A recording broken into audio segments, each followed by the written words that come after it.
budget hearing. I'd like to welcome you to the Beaverton School District School Board Business Meeting for Monday, April 29, 2019. We ask that you please silence all cell phones at this time and take any personal conversations out of the room if you can make it. At this time, I'd like you, for the math counts team, to lead us in the Pledge of Allegiance.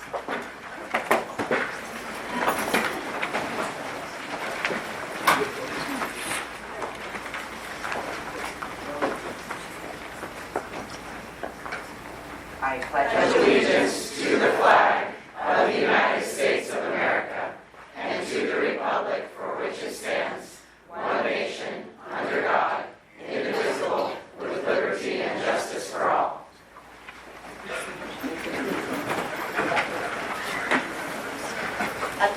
At this time, we'd like to recognize our community and staff for special recognitions. We expect excellence. Math Count State competitor winners Noah Unger Schultz, Yusuf Arifin, Siyash Pandit, Soham Clemens, and coaches Sandra Miller and Steve Tufty. The Cedar Park Middle School, Stoller Middle School, and Whitford Middle School Math Counts teams were 3 of the top 8 ranking teams at the Oregon State competition last month. Cedar Park Middle School ranked number 1. Siyash Pandit ranked 2nd place at Oregon State competition and will travel with Cedar Park Middle School coach Sandra Miller to Washington, D.C. to compete in the Math Counts national competition in May. This is Sandra's 2nd year as Math Counts coach. The Math Counts competitor program is a national middle school coaching and competitive mathematics program that promotes mathematic achievement through a series of fun, engaging B-style contests. The program exists in all 50 states plus U.S. territories and the Department of Defense and State Department schools. Congratulations, Cedar Park Math Counts competitors, Siyash and Coach Sandra Miller.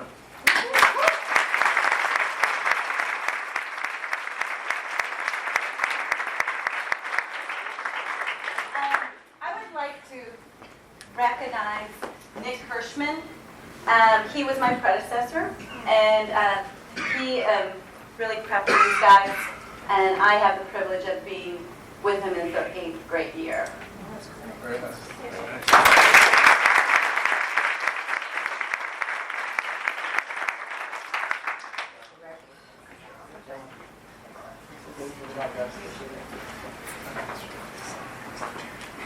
Next, we'd like to invite the team here from Stoller Middle School. It's a big deal.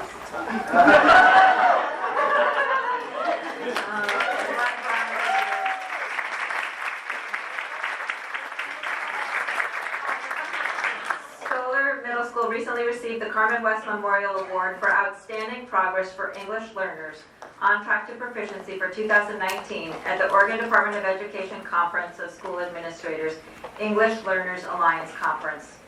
This award is in commemoration of Carmen West and her tireless advocacy for emergent bilingual students. This memorial recognition honors Stoller Middle School for their commitment to the academic and linguistic development of their students. This is my first year at Stoller Middle School, said Principal Veronica Galvin. One of my first impressions of Stoller was the commitment that teachers have to all students. Stoller has 43 home languages represented school-wide. Our total student body is 1,560, representing 47 countries. It is one of the most diverse schools in our area. The success of our students depends on having teachers who believe that every student is best served by strong teacher collaboration, especially for those students who need extra support in the area of language development. Teachers' adherence to strong instructional practices and commitment to student growth is at the center of our Stoller community. The award comes with a plaque for the school and $2,500 to be used to further the excellent work in their English language program. Congratulations, Stoller.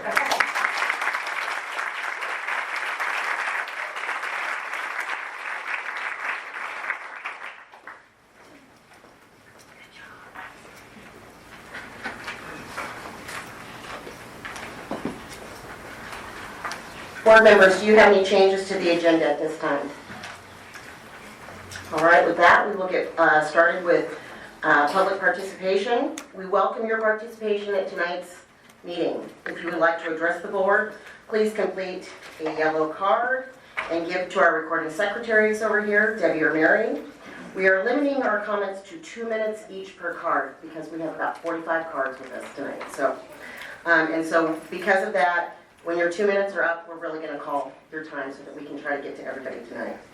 Comments will be heard on a first-come, first-served basis and rotated by topics in order to ensure that multiple topics are heard.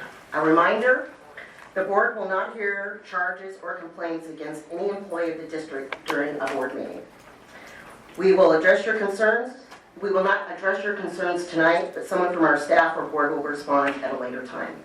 So what we'll have is Vice Chair Eric over here call who's up and then who's on deck. So if you can start moving your way up here. And first up is Sarah Schmidt.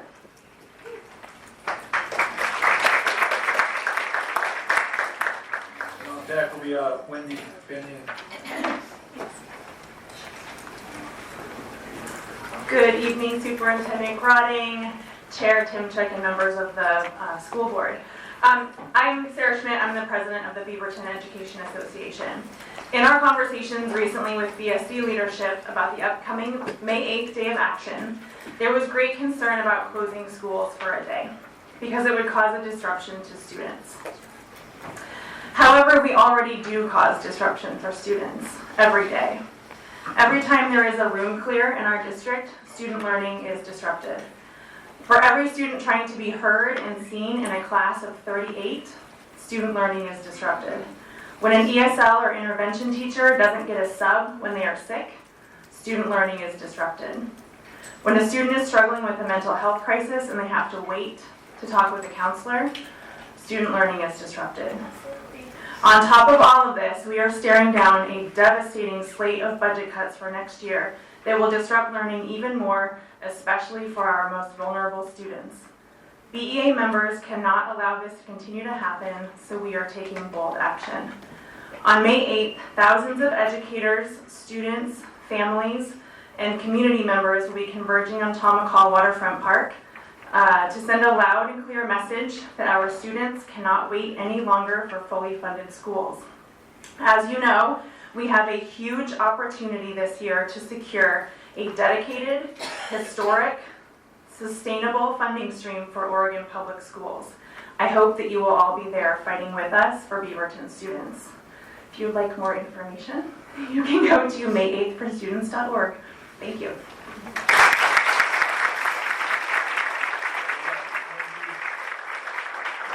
Followed by Ali Bueller, please. Hi, thank you for opening this up to the public. My name is Wendy Benyon. I have children at Bethany. I think you need to move closer or else turn your mic on. Turn it on. Just push the bottom. Okay, is that better? Great, okay, thank you. My name is Wendy Benyon. I have students at Westview Meadow Park in Bethany. I have several concerns with the rollout of the district health curriculum. The first is the lack of access of information for parents. We have a committee of people who have been trying to access curriculum and have run into dead ends across the board, not the school board, excuse me, trying to find the curriculum. I attended several district-led informational meetings and scoured the district's health curriculum website and still found like there was very little information, especially concerning the more controversial topics that were part of the youth advocates curriculum, which is also called the 3 R's, or rights, respect, and responsibility. Through friends' research and her tenacity and making several phone calls, we were finally able to ascertain and see the actual curriculum. And I have concerns with the controversial nature of the curriculum. I really believe that it sexualizes children and it normalizes sexual behavior for minors. The curriculum makes it seem that most teens are having sex when it's used statements such as this from the 8th grade, Lesson 3, page 18. It says, a girl tells her partner that they're in a one-on-one relationship, but she is having sex with other people. Or, again, from the 8th grade lesson 3, page 18, a guy and girl have been together for 6 months and are having sex. I believe statements like these and many others throughout the whole curriculum make children feel like it's very common for their peers to be having sexual relations early and often with many partners, and even at the young age of middle school. Please consider dropping the 3 R's or the youth advocates curriculum and finding a more suitable substitute. I actually have a suggestion that I'd be happy to talk to anyone about afterwards. I really feel it's dangerous to children and it doesn't support the VSD stated emphasis on abstinence education. Thank you.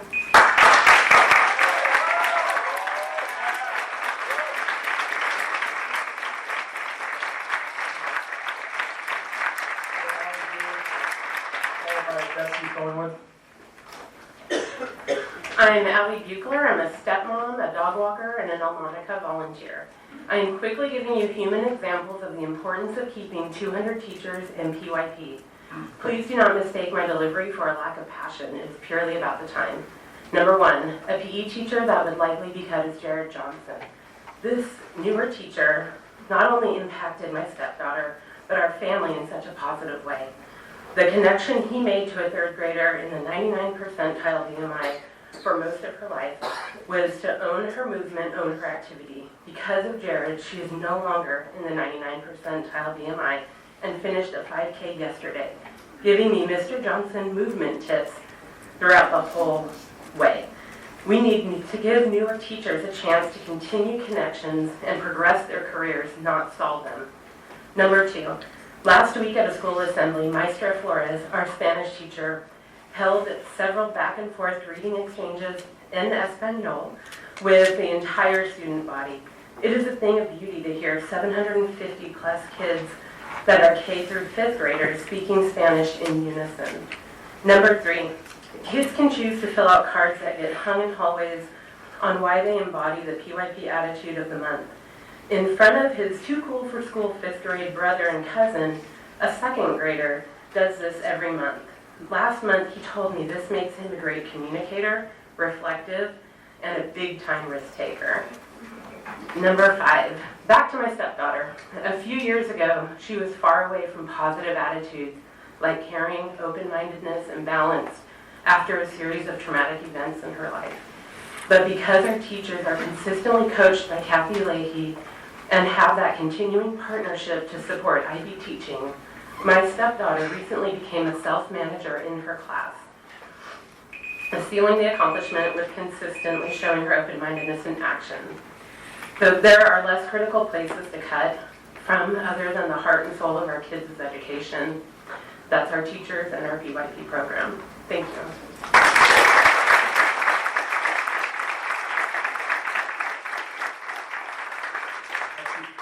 Followed by Becky Martin.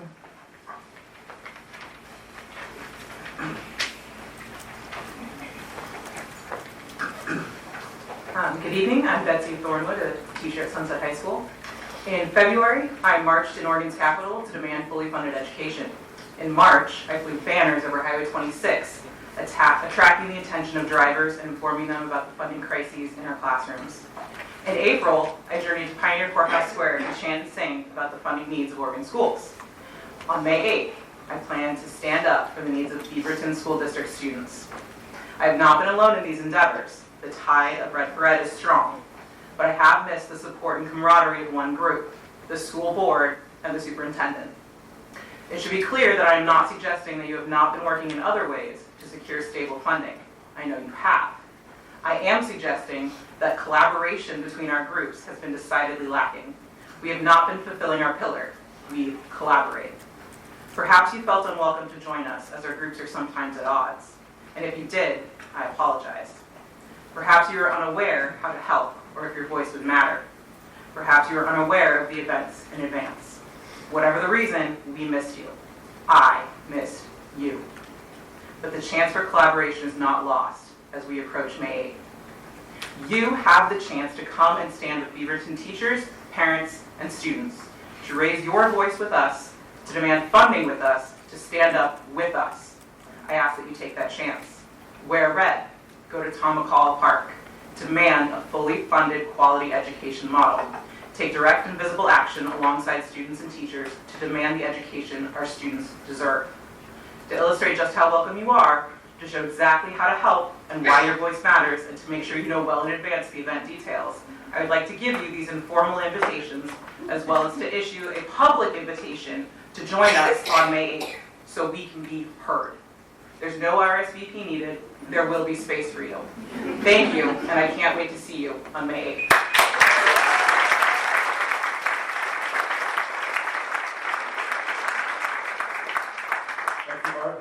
by Lucinda Phillip. Thanks. Hi there.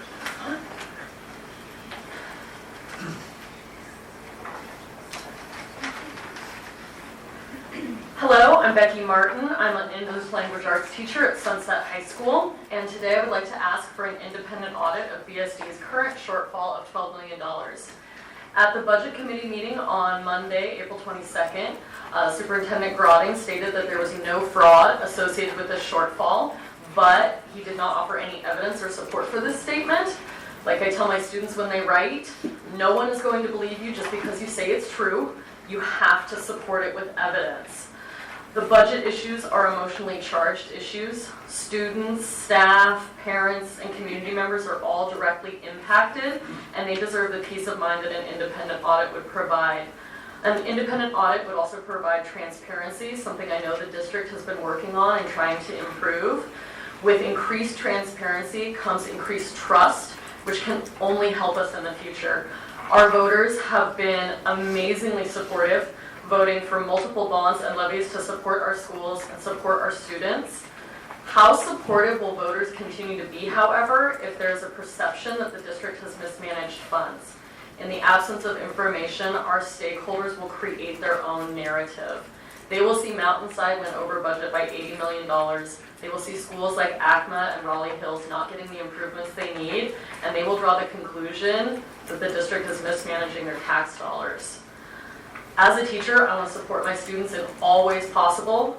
As a voter, however, I'm not interested in throwing good money after bad, and I don't think that I'm the only one that feels this way. So I please implore you to ask for an independent audit of the current shortfall to bring clarity to this challenging issue. With an even more devastating shortfall coming next year, we need voters on our side now more than ever, and transparent facts will help us in this endeavor. Thank you very much.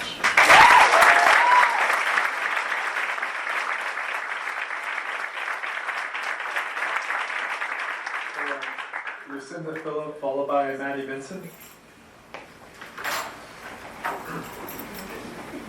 Good evening, Superintendent, members of the board. I'm here to ask you to help us keep the numbers of the classroom were 28 or less.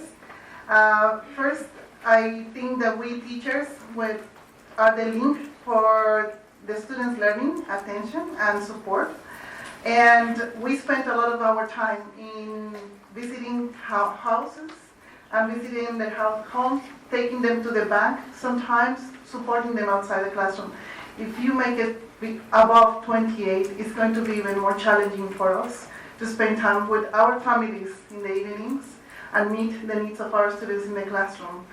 And especially when it comes to talk about keeping the diverse background, the ethnic background teachers in the classroom, I noticed that for the last 4 years, the multilingual department has been recruiting and hiring teachers to fill the bilingual program needs.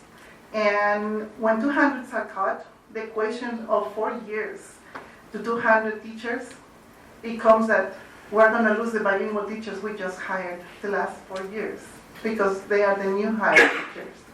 So coming to that, I also see that the ELLs, our English language learners, are the ones that are going to be also affected because I, as a language learner, know that we need a strong language development.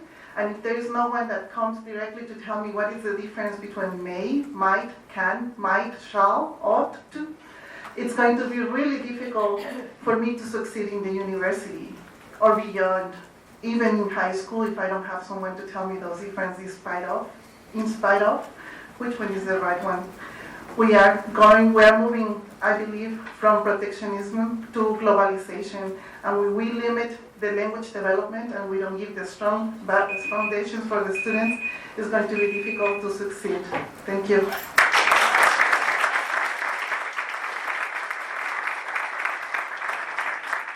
Maddie Vincent, followed by Heather Griffin. Hello, my name is Maddie Vincent, and I'm currently a 5th grade student at Cooper Mountain Elementary School. I am very concerned about the possible budget cuts, and so I appreciate this chance to speak to you all. It is very concerning to me to think about all the teachers that would get laid off. resulting in bigger class sizes. My current teacher always tells me that asking questions will only make you smarter. With a larger class size, I don't feel like I would have the freedom to do so. One of the things that has helped me succeed in elementary school is the individualized help I have gotten from my teachers because of a manageable size classroom. I feel like it's setting students up for failure by increasing classroom sizes so much that they will not be able to get the help that they need. This situation doesn't just affect the teachers that are getting laid off, it affects the teachers that are left. They have more students but less time to work with each one. I feel like it's also setting teachers up for failure because they will not be able to do their job properly and do what they love. Teachers don't choose this profession for the money, they do it because they love the kids and just want to teach. I've been lucky enough to have amazing teachers that support me with everything I do. I've been able to develop relationships and close connections with my teachers. With the budget cuts, I don't know how this would be possible to do anymore. I have big plans for my life, and without these teachers and your help, I will not be able to reach my goals for the future. Thank you so much.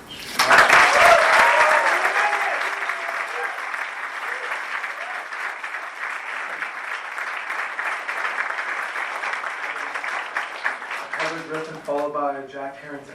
That's a tough act to follow. Yes. My name is Heather Griffin. I'm a first grade teacher at Elmonica Elementary, PYP school. I know that you are considering canceling the PYP at all Beaverton schools, and I'm here to strongly advocate that you keep the PYP. I'm a longtime proponent of this program. In fact, this is my 15th year on the PYP. I came to Beaverton's public schools specifically for this program. My family was moving to Beaverton moving to Oregon, and Beaverton was my #1 choice among the dozen or so districts I was considering, simply because of all the PYP schools. I was thrilled to accept a position here, knowing that the district must have such a strong commitment to this program, knowing that almost half their elementary schools offered this program. I've stuck with the PYP for 15 years because, simply put, it works. It engages kids, gets them excited about learning. It works to prepare students to become inquiring, knowledgeable, and caring young people who are confident thinkers prepared to participate in our society.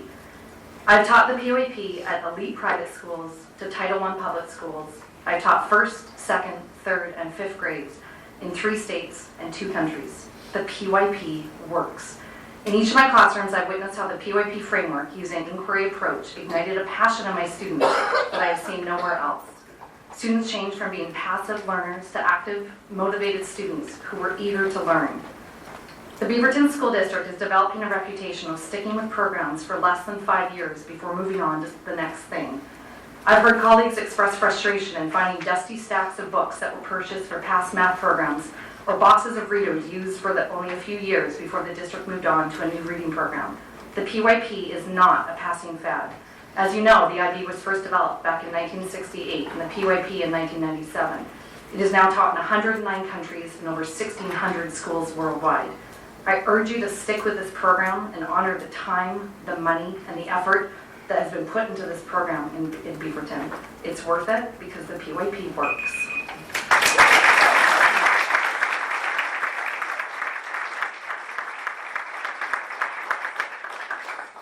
Jack Harrington, followed by Russell Rutledge. Awesome. Hi, my name is Jack Harrington, and I'm an employee with Nike. I'm here today to support a program you guys have got called Future Ready. I don't even have a student here, and Future Ready is so good that I'm here to talk with you about it. My daughter's actually in the Clackamas School District, and I would love for her to have a program like Future Ready because of how it gets kids involved with STEM. I've been teaching kids since my daughter was in elementary school about STEM skills, and I've never seen anything as effective as this. This little $15 card can display images, measure accelerations and radio signals, measure temperature, and much more. And thanks to Future Ready, every 4th and 7th grader has access to one. In conjunction with Future Ready, Nike Inventors Club has developed a 4-day curriculum that culminates in creating robotic pets. The kids love it because it fuses art and technology and science in a constructivist curriculum. We taught this in 6 different elementary schools and have a make-a-thon with 125 students and 75 volunteers on the Nike campus, and we're really happy to support this program. Future Ready is at the heart of STEM curriculum, and Nike and our volunteers are happy to support that. I really hope you won't cut this great program because it is an asset. As I said, I would love to have this in my school district, and it'd be a real shame to lose it. So I'm going to give you your time back, but thank you very much.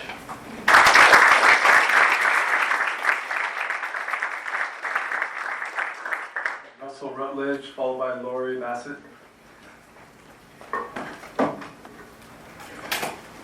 Thank you, board members. My name is Russ Rutledge. I'm here to speak about the 3 R's Advocacy for Youth health curriculum.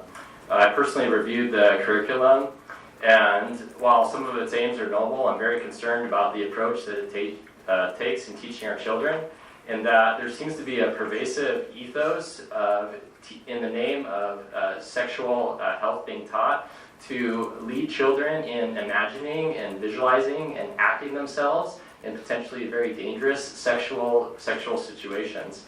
Oftentimes situations that are far beyond normal conversations and activity that would be expected at their age. Let me give you an example from the 3 R's curriculum in a lesson targeted at 11 and 12-year-olds, quoting from the manual. Max and Julia spend a lot of time together now that they're a couple. When they find some private time alone, they like to kiss a lot. Max really wants to do something more, and so the next time they're alone together, he tries to pull Julia's shirt up and reach for one of her breasts. She pulls it back down and says, no, but she keeps kissing Max. He tries again. She says, Max, no. And there's a note in here in teaching the situation that the teacher may want to choose or may wish to have students actually role play these scenarios in front of the class. It's from the manual. It's from the manual.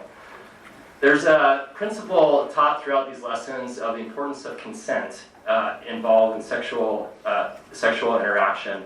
I'm here to call on the board to respect the principle of consent in relation to parents and their child's involvement in this curriculum by implementing a district-wide opt-out policy to be renewed every year in which no child should be shoved into this curriculum without express consent from the parents. In the words of this lesson, applying to consent, the most important message, this is the quote, I'd like you to walk away with is that you need to stop what you're doing. No means no every single time. Even if someone is silent, they have not given consent. Please apply this to parents consenting for their children to participate in this curriculum. Thank you very much.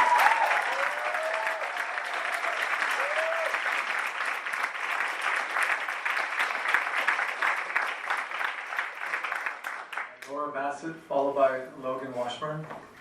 Hi, I'm also part of the Microbit Nike Inventors Club. I run the web experience teams at Nike, and engineering, women in engineering and diversity in engineering hasn't changed in 30 years. So when we go into the classroom, we try to bring diversity into each classroom when we teach, and we've gotten letters from young girls saying like, P.S., maybe I could be a coder too.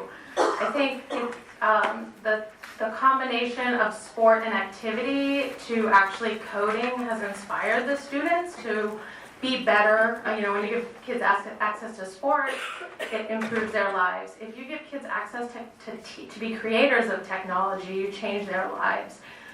I cannot hire people right now. We are down 47 people in my team, and there is 0 unemployment rate in engineering, and these kids pick it up so fast. I mean, what they can do by the end of our session, they're sending Morse code messages over radio in one of our lessons, and they're really learning.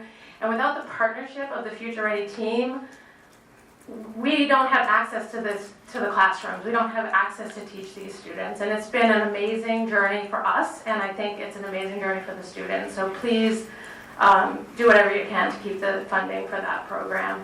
Thank you.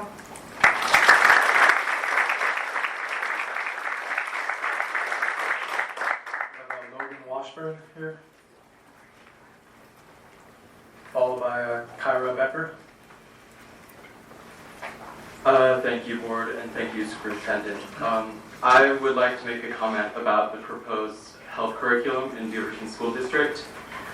Education is meant to teach kids how to think and not to tell them what to think about these controversial issues of gender identity and sexual orientation.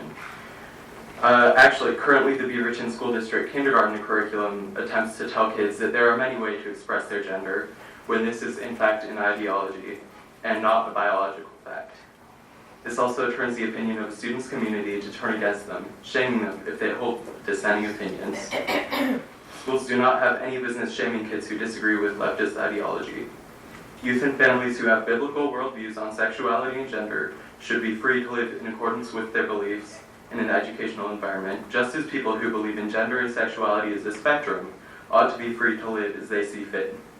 Youth are already having leftist beliefs being pushed on them from a young age, and the state has no business doing this. People should be free to speak, think, and act according to their sincerely held beliefs. Thank you very much.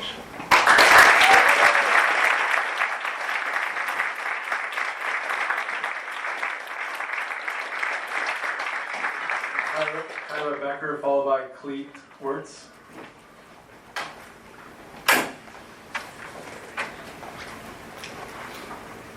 Hi, I'm Katie Lukens, and I'm a 5th grade teacher at Bethany, and it is my honor to introduce my student, Kira Becker. Hi. I'm reading a letter that I'm writing to the government about the school funding council. My name is Kira Becker. I'm a 5th grade student at Bethany Elementary School. I don't understand why education funding is down by $35 million. We're at the lowest unemployment rate in the decade. Also, house values are higher, hence property taxes are higher. Companies are coming to Oregon to open and expand businesses, yet funding for schools is down. Funding for education is an investment, not a spending. Teachers are teaching the next generation. They're teaching us so that we can go to college and university when we are older, and also get good jobs and have a successful life. Also, students stop teaching. We, the students, are not learning, and we won't get good jobs, and won't be employed. And if we're not employed, we won't be able to pay our taxes. And may I add, if we can't pay our taxes, even the rest of the Oregon government will not be able to retire because there wouldn't be enough funding to pay your pension. Teachers are doing rallies and going on strike. They want smaller class sizes and want to be paid more. I know there are more important matters the state needs to fund, but education is the most important funding because education builds the next generation who will live with other important matters. Please, after reading this letter, reconsider funding the additional $35 million to the Beaverton School District. I gathered signatures of my fellow students and teachers and parents. The demand the state fully fund the Beaverton School District. Sincerely, Bethany Elementary School families in Kira.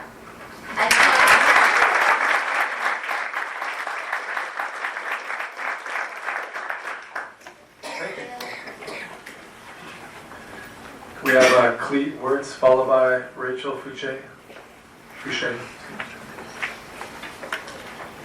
Hello, Cleet Wirtz. I have 4 kids in the Beaverton School District, and I told my wife 4 is the new 5, so we stopped at 4. But I'm here because first board meeting, and I am seriously concerned. I am asking for a couple of things. One is that you replace the advocacy for youth element of the health curriculum. I'm asking for opt-out, give me choice. As some of the other people correctly articulated, I want choice. I want the ability to teach my kids what I feel is appropriate. The other piece I ask is this transparency in regards to the curriculum.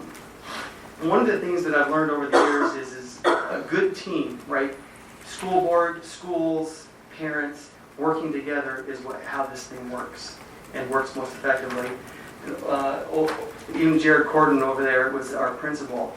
Great, right? Because we work together. We spend a lot of time in the schools. But we have to have the ability to choose what's important to us and our families. And what I'm asking for is to teach fact, right? Teach biology, teach how do you procreate, and let the rest, us as parents, teach whether we want gender identity or whatever it is, right? People have different views on all of it, but I want choice, and that's what I'm asking for, is the ability to choose what is appropriate for my kids. Stick with the facts, stick with what biology is.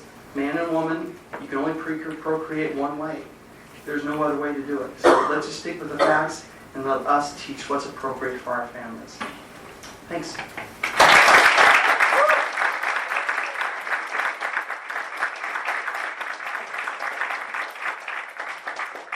So Rachel Fouché, followed by Courtney Covington, I think. Is there a Rachel here? I'm gonna pass. Okay. Is there a Courtney? All right, come up. I'll try to make it short.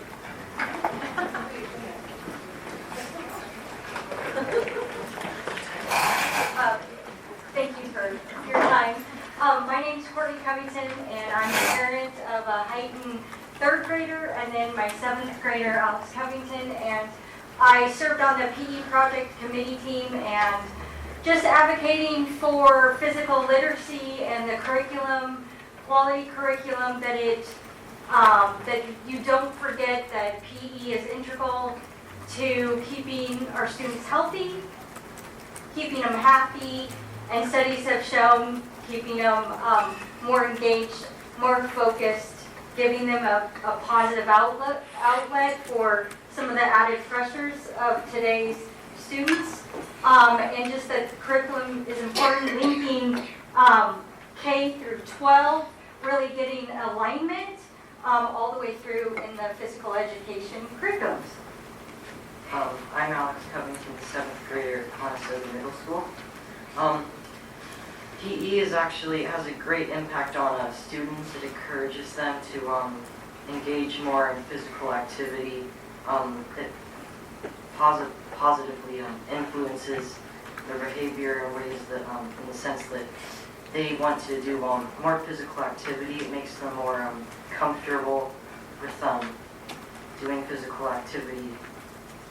Instead of, say, like, I don't know, sitting on the couch, they may want to, like, oh, I want to do something actually, like, good for me. So they might say, like, go outside and play with a soccer ball or something like that. Good job. Thank you.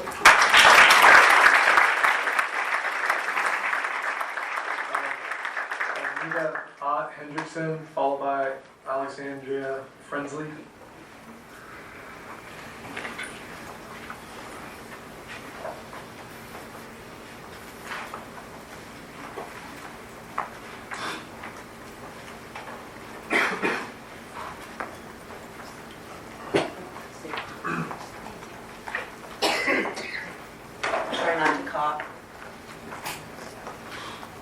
I'm handing out some paperwork that discusses the high school size, before Mountainside and after Mountainside.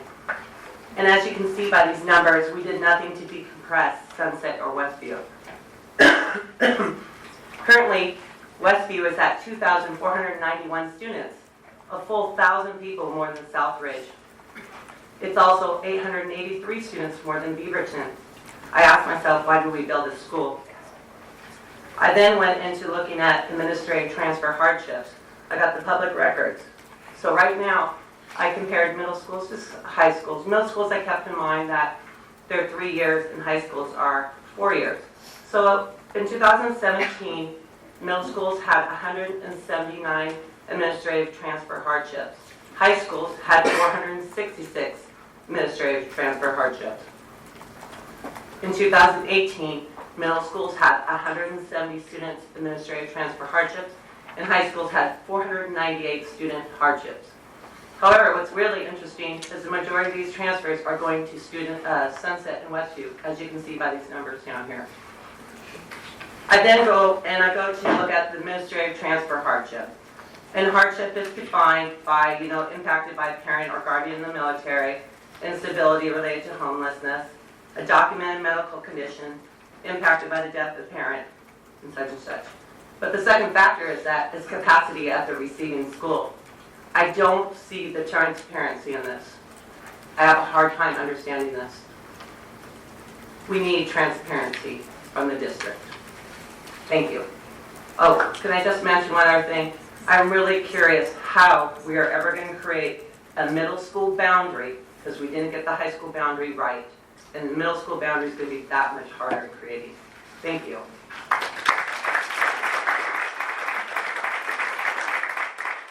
We have Alexandria Frensley, followed by Natalie Maxfield. Good evening. My name is Alexandria Frensley, and I teach social studies, among other things, at Aloha Huber Park. My increased involvement in both union and district activity has shown me that if we do not take major steps to inform and engage the public, we are going to perpetuate the same problems that we now see day in and day out at the national level regarding misinformation and a disinterested and mistrusting public. Given that this is the second time with such an impactful budget deficit, it seems that we should be prepared for public comment and should think about implementing the following at the next budget meeting and any high-stakes meeting going forward. Number one, adequate space for all stakeholders. Teachers, parents, students, community members need to have a seat comfortably with a clear line of sight of the visual presentation. Release the presentation details to the public ahead of time in order to give people time to make meaningful public comment. Have presenters of the information face the audience and not the board that helped make those decisions. Limit presenter comment to 2 to 5 minutes as you do for public comment to ensure we have enough time for the board to receive public comment that fully represents all the voices in our district. And I would add that we make sure that our numbers are transparent and accurate when it comes to what's being cut and what our class sizes are projected to be. The fact is, there is a good chance that we are going to rely on the community of our district to potentially pass bond measures or other taxes to fund our schools. It behooves us to make sure the public is fully informed and respectfully engaged in this process. Thank you.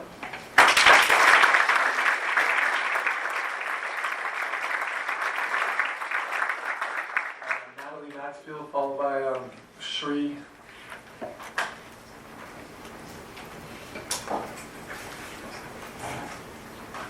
Good evening, board members. My name is Natalie Maxfield, and I have 5 kids attending the schools in the Beaverton School District. I'm making time to be here tonight because there are a number of issues within BSD that need to be addressed, and I will try as briefly as I can to discuss 4 of them. Accessibility of the K through 12 health curriculum. Oregon Law Code 336 states parents are to have easy access to sexual education materials. As we've heard tonight, this has not been the case. This is completely unacceptable for parents not to know what a public school is teaching their children about health. For the next school year, could BSD please attach the curriculum in an email to all parents at the beginning of the school year with opt-out forms attached. Planned Parenthood. On March 18th through 19th, 2019, Planned Parenthood Team Council made a presentation to high school health classes at Westview High. Most parents were not notified of this visit in advance. From the BSD Health Guide, parents must be informed in advance of all guest speakers on controversial issues, and on opportunity must be provided to opt their child out of this presentation. Why was this guide not followed? Planned Parenthood is a politically divisive group, and bringing them on campus is inappropriate, as it amounts to an implicit endorsement of a political ideology that not all families share. There are other ideological neutral groups which could be brought instead. Opting out and alternative curriculum. As of this year, BSD no longer allows students to substitute the independent study BYU high school health curriculum for their own. I have yet to learn why they cannot. Why can Planned Parenthood have a physical presence in our schools, but an accredited university-sponsored health curriculum cannot be substituted? In these important matters. Thank you.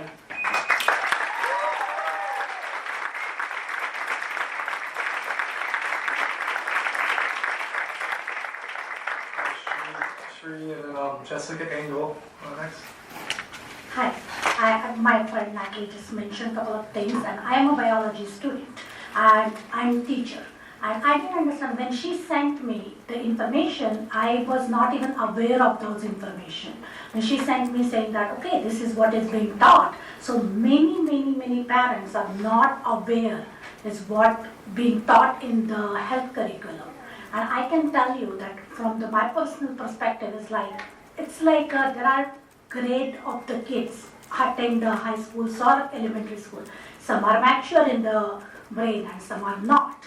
It's a psychology. Like there are some sensitive kids are there and there are not. We parents know how our kids are, and we want to know what is being taught, so we can choose. Like the way she said, we want to opt out. Then we are involved parents, and we want to choose what to do with the curriculum, and is appropriate for our kid who might be 9th grade or 10th grade. By all standard, there are some kids who are 9th and 10th grade start shaving. There are 10 kids who don't even have hair.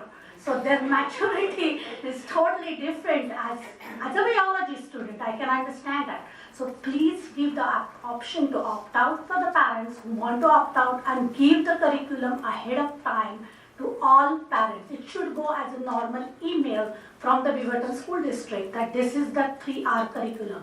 And if you look at the 3R curriculum, I am as liberal as I can get. Like you can teach whatever you want. But if you look at that curriculum, it's really, really pornographic. If you look at those images, and if you don't think those images are pornographic from the biology teacher point of view, then something is really wrong. Then there is something going on wrong. So please think about it, go over that whole curriculum, and you will yourself see it and think about it. Thank you.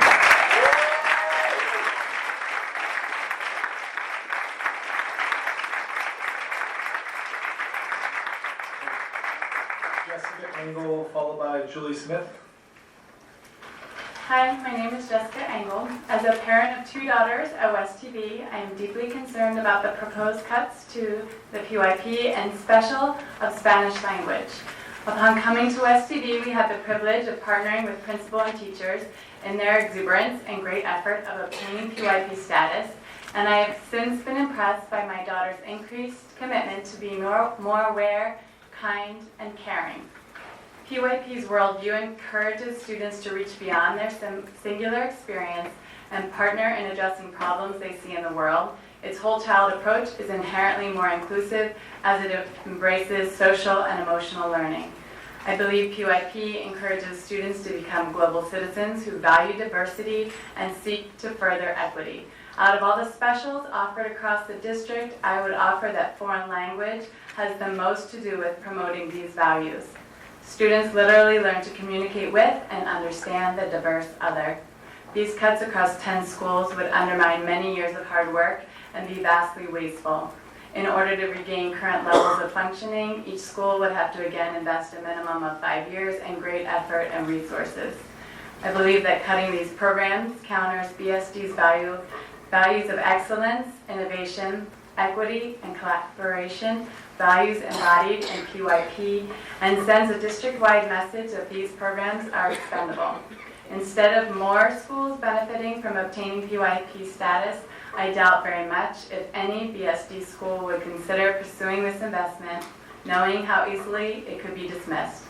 I would implore you to find alternate options that could be more easily remedied in the following year if more state funding is allocated. Thank you.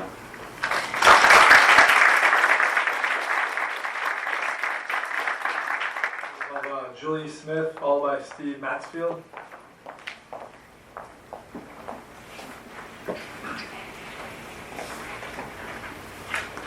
Hi, I'm Julie Smith, and I have one child in Beaverton School District and one who will be entering kindergarten in the fall, which we're really excited about.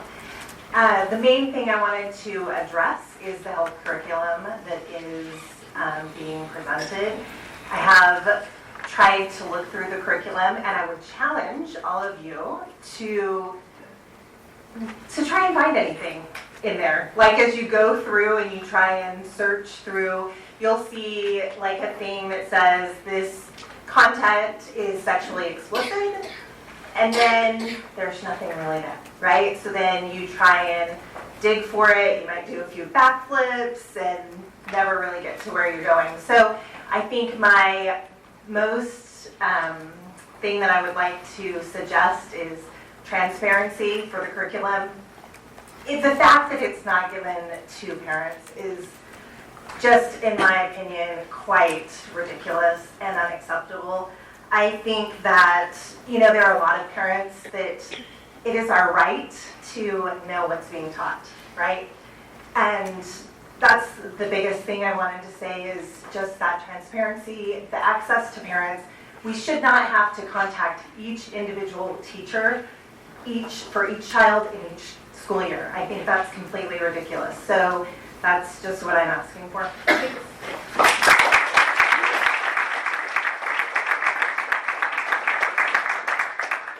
Steve Maxfield, followed by Jen Burkhart. Hi, I'm Steve Maxfield. I'm the father of 6 children, 5 of which are in the BSD district. I'm here tonight to talk about the comprehensive health curriculum, particularly the 3 R's. By a show of hands in the room, how many people are concerned with the curriculum as currently stated?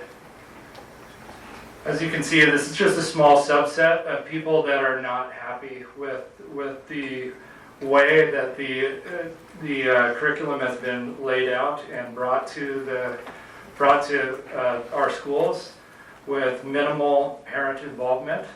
And the access to the curriculum has been extremely difficult to get. I've been on a committee for the last 4 or 5 months trying to get information about this, and it has been very, very difficult. We've sent emails to people in the school district offices without great responses, and asking us for details, where we live, etc., in order to give us the information that we wanted around sexually explicit material that is included in the curriculum.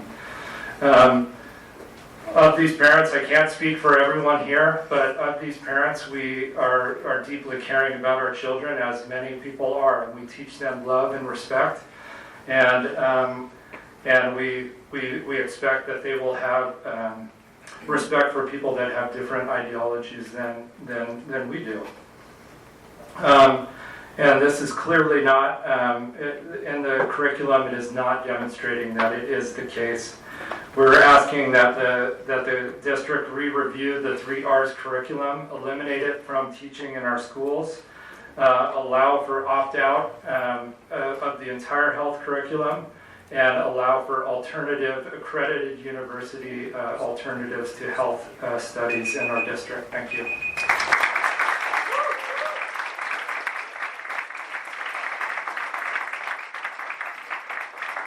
Jen Burkhart, followed by Mary Miller. Good evening. I'm just going to launch right in. Supporting our struggling readers is not a flashy new trend. Parents of struggling readers rarely attend public meetings to advocate for specialized instruction. I won't ask you to raise your hands because there's very few of you probably out there. However, it might just be the most vital thing that we need. In 2015, we overhauled our entire reading intervention program in Beaverton. We invested in extensive professional development and resources to ensure that our striving readers catch up to their peers and no longer need intervention services. In order to make this happen, research continues to confirm that striving students need 30 to 45 minutes of specialized reading instruction with a highly qualified teacher in a small group with a consistent 4 to 5 day schedule. The good news is that we're doing just that. And it's working. Last year, our first cohort of students to have access to research-informed reading intervention took their first SBAC. The results are clear. And while we are elated, we are not surprised. A student's ability to read and comprehend grade-level text is a better predictor of proficiency on standardized tests than race, ethnicity, geographical location, or socioeconomic status. At present, our intervention teachers are supporting about 2,700 students.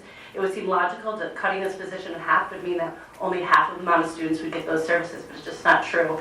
With travel time, SBAC testing, dyslexia screening, data collection, and managing instructional assistants to teach these interventions who have the least amount of training, it'll be lucky if they're even able to work directly with students at all. We're here today to advocate for our most vulnerable students, our struggling readers. Students who do not read on grade level by 3rd grade are very unlikely to catch up to their peers. the gap begins to widen very quickly. We applaud the Budget Committee decision to maintain a 0.5 reading intervention position, but we also hope the reality of half-time between two schools encourages another review. Almost done. The ramifications of this current budget proposal is devastating, and some of our youngest learners will be affected by these decisions for their entire life. We believe this calls for a rainy day. Thank you.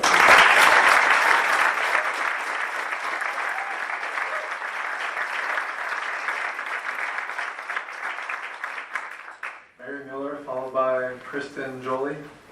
Thank you. My name is Mary Beth Miller, and I have 3 children in the district. I am here to discuss the new health curriculum and express concern that several BSD policies are being violated in how the curriculum is being taught. BSD needs to meet state core standards. However, state standards don't require BSD to solicit input from activist groups such as Planned Parenthood and Advocates for Youth in developing curriculum and training teachers, both of which is occurring. It's BSD's policy to teach facts, not beliefs. However, Planned Parenthood material often relies on their beliefs rather than simple facts. It's BSD policy to build honest, safe, and inclusive relationships with diverse students and their families, but Planned Parenthood's history of racism and their anti-life agenda could make some students feel targeted and unsafe, akin to bringing in other divisive groups like the NRA. It's BSD policy to communicate to parents in advance of sensitive topics being covered. However, some health teachers are using supplemental materials on jump drives and handouts they collect at the end of class that can't be shared with parents. Other districts in the state have implemented very detailed guidelines for sex ed instruction to ensure the integrity of the source of the material, transparency, and clear opt-out opportunities, which include things like the prohibition of role-playing, all teachers at a grade level needing to use the same materials, parental notification of all materials used, and opt-out forms attached to each notification. Tomorrow, several other parents and I will be reviewing the guidelines enacted by the Westland Wilsonville District with Teaching and Learning, and will be requesting that BSD modify the current comprehensive health education guides to include these suggestions. BSD needs to get this right. Otherwise, more and more families will look for homeschool and private school options, worsening the current enrollment shortfall that results in reduced funding from the state. Thank you.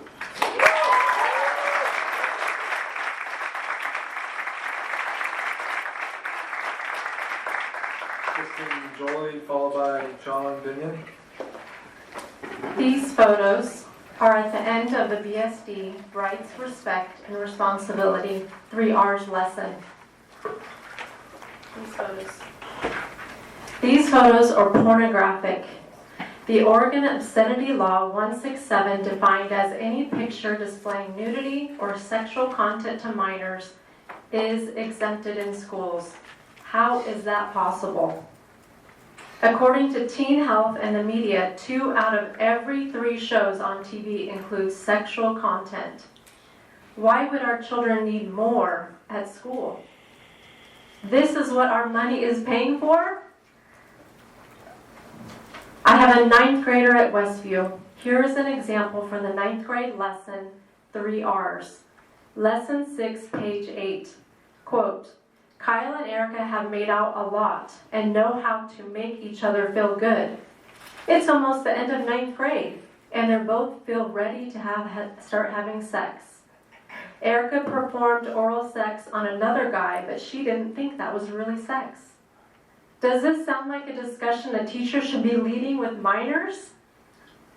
When Planned Parenthood presented at Westview March 18th and 19th in my son's 9th grade health class, I was told I could not come and observe. This is illegal. My son is a minor. As parents, we have formed a committee and we have a petition with over 1,300 signatures. We are requesting transparency, options to opt out and opt in, requiring parents' consent. Oregon Law Code 329.125 require parent involvement, and 336.035 requires parent notification. Board members, parents, these are children. The health curriculum has gone too far.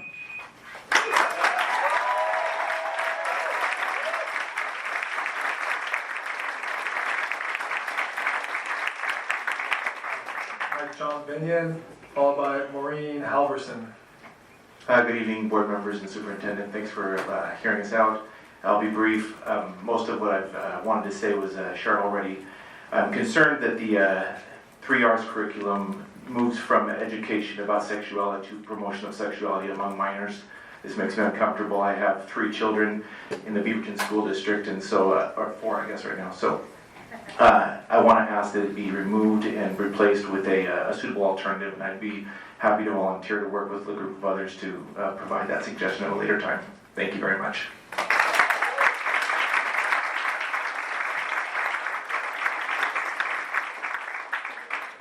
Maureen Halverson, followed by David Thomas.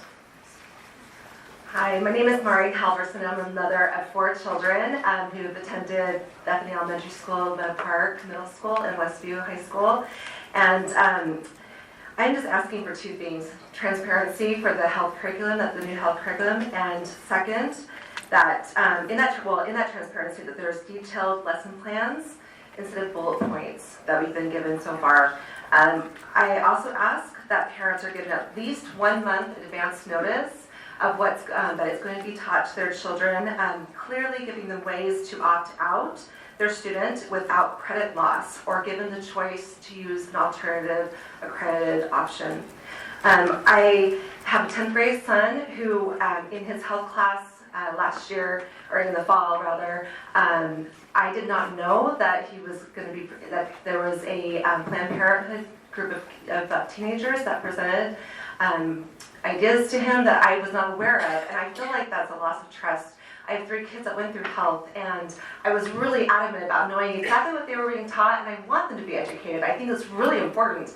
And I knew full well what they were being taught, and I thought, oh, my 4th kid is the same health class. I thought, I don't need to, know that I'm busy, whatever, but I really would have liked to have known what he was going to be taught, and I feel like there was a lack of trust. Some of my trust was broken, and I love Beaverton School District. My kids have done well and have advanced in their lives, and I really appreciate what they've been taught, but I really feel like there's been a broken trust there. I don't want other parents to go through that.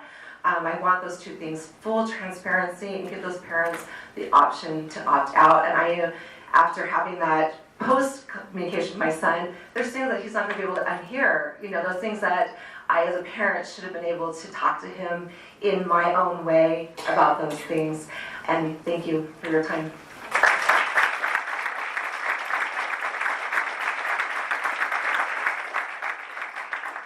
David Thomas, followed by Jared Johnson. Thank you, Superintendent Groding, Board.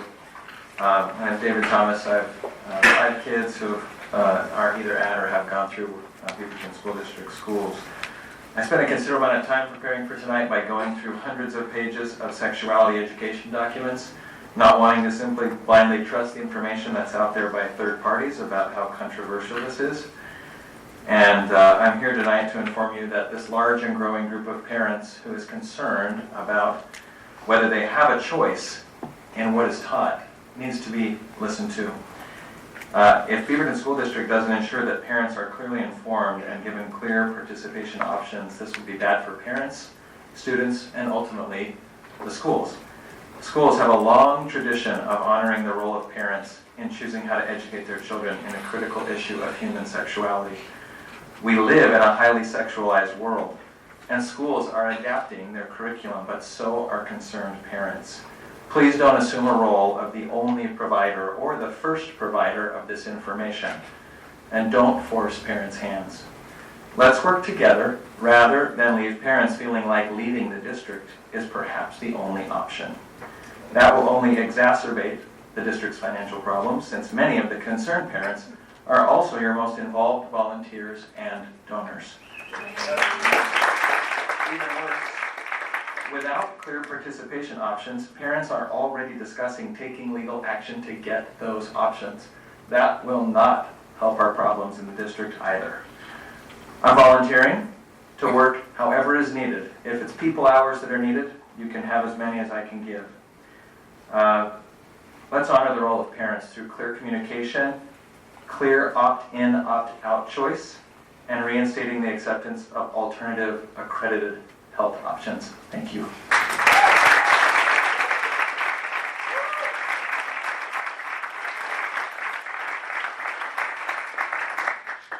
Johnson, followed by Robert Pribula. My name is Jared Johnson, and I'm a second-year probationary physical education teacher in Beaverton. Last year I fought for my job going house to house. This year I'm fighting for my job again. Except this time almost all individuals I'm speaking with are confused. Parents and community members are wondering why there is 200 plus cuts in the districts when they just saved us. The information to everyone, including their own employers, is not transparent, and it is making teachers look like the bad people always asking for money. Through this stressful time, I have asked several teachers who have been with the district for 20 plus years why they do not speak up. They say they are scared of being involuntarily transferred if they speak up despite not even being the ones on the chopping block. What does that say about the district when educators within Beaverton who have been here for 20 years are scared? I was present last Monday at the budget meeting till almost 10 p.m. I did not fall asleep till almost midnight due to anxiety. I woke up, put a smile on my face despite the lack of sleep that affected me all week. I gave everyone my best self despite feeling like garbage. This district preaches about empowering others, yet I do not feel empowered by my own employer. And to be anxious from now to May and possibly June is something that should not be taken lightly. Many educators are already at their maximum capacity, and our children are recognizing that. I am a PE teacher. Many refer to us as the social emotional educators. We teach our children to be open-minded and to work with others and persevere. During my 2 years, I've taught PE in the cafeteria daily. I've taught PE on a stage daily and occasionally in the music room. How is that equitable amongst the district when others have access to more equipment and gym space daily? This district preaches equity, but that is not equitable for a teacher or a student. Lucky for you, you have a quality educator with an incredible toolbox to get his kids active with or without equipment. That will not always be the case, and unfortunately you are taking those individuals for granted and going to lose wonderful teachers to neighboring districts. Thank you.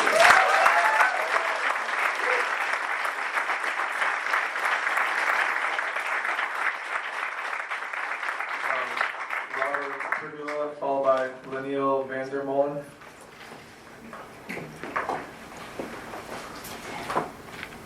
Hello, my name is Bobby Pribula, and I'm a junior at Mountainside High School, and today I hope to talk about my experiences at Mountainside and what's at jeopardy with the staff cuts looming. As most of you know, Mountainside had to hire teachers out of district for a lot of positions, and as a result, over 50% of our staff will be either moved or cut starting next year. And I'd just like to talk about how we're getting hit harder than any other school because of the fact that we had to hire out of district. I'd like to talk about people in my life that will be impacted as a result of that, like my head track coach, Grant Pyros, who would be moved out of district as he's a first-year probationary teacher. He has had a huge impact on me and over 300 people in our track program. He single-handedly keeps us all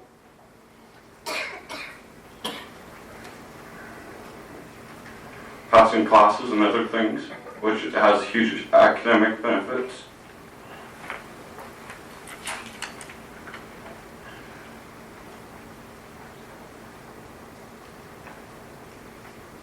And I'd also like to talk about my head football coach, Coach.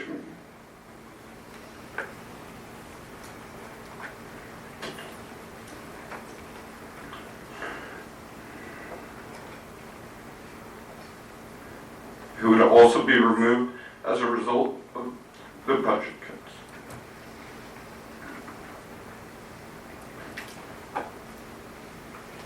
I'm sorry. That's all right.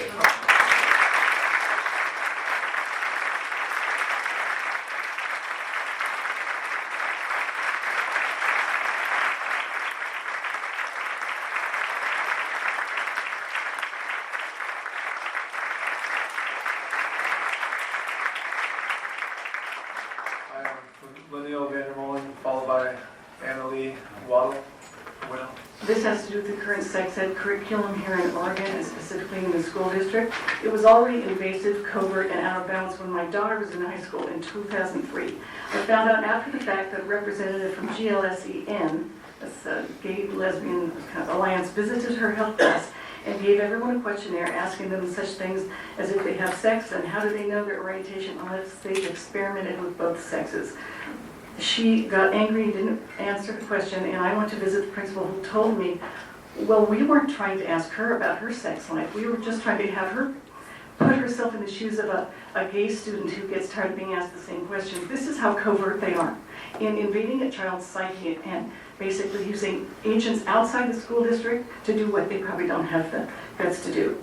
Anyway, she also, this agent, directed the kids to the Scarletine website, which is basically a vulgar information dissemination site. You should look at it yourself.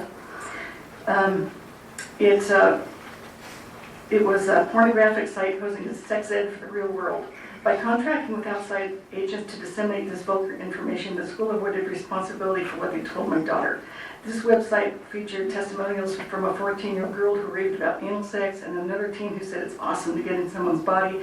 A PhD advised to use lots of lube for hand jobs and anal play.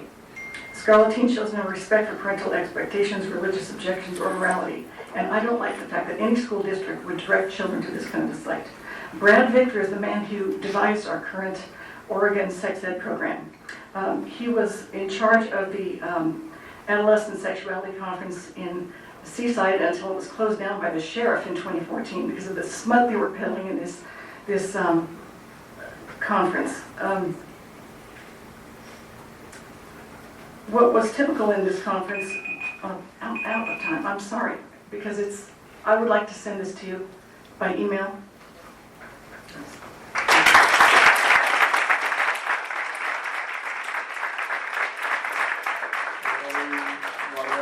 Followed by Russell Anderson. Hi. My name is Annalie Waddell, and I'm a mother to 4 BSD students and 1 future BSD student. She's currently 3. I'm here to advocate for an opt-out procedure for comprehensive sexual education that is visible to every parent in the district. I recommend utilizing existing enrollment or registration procedures or Chromebook issuance procedures to ensure that parents get the opt-out form. I'm aware the opt-out is currently available, but it is virtually useless when teachers fail to communicate when sexual health lessons will be taught or provide the content of these lessons. So transparency and consent for the material provided. My 9th grader sat in a class first semester where the Teen Council Planned Parenthood presented sexually explicit information, including 6 types of intercourse and abortion. I learned about this in March when another parent received an email from her student's teacher notifying parents that Planned Parenthood Council would be in the classroom. I reached out to my son's teacher about the possibility of my overlooking a warning that this content would be presented. His reply made my heart sink when he said he didn't send an email, that this was his first year teaching material, and he didn't know that he should notify parents. My 6th grader was presented with material about oral, anal, and vaginal sex by his teacher at age 11 without my knowledge or consent. I'm a registered nurse, and I consent people to medical procedures all the time. And I cannot obtain a patient's consent until they have received all the information pertaining to the procedure, including risks and benefits of any intervention. This is a great standard for districts and administrators and teachers to apply to the comprehensive sexual education. Let parents see the material, let them ask questions, and consent to this education. I guess I'm out of time. Thanks.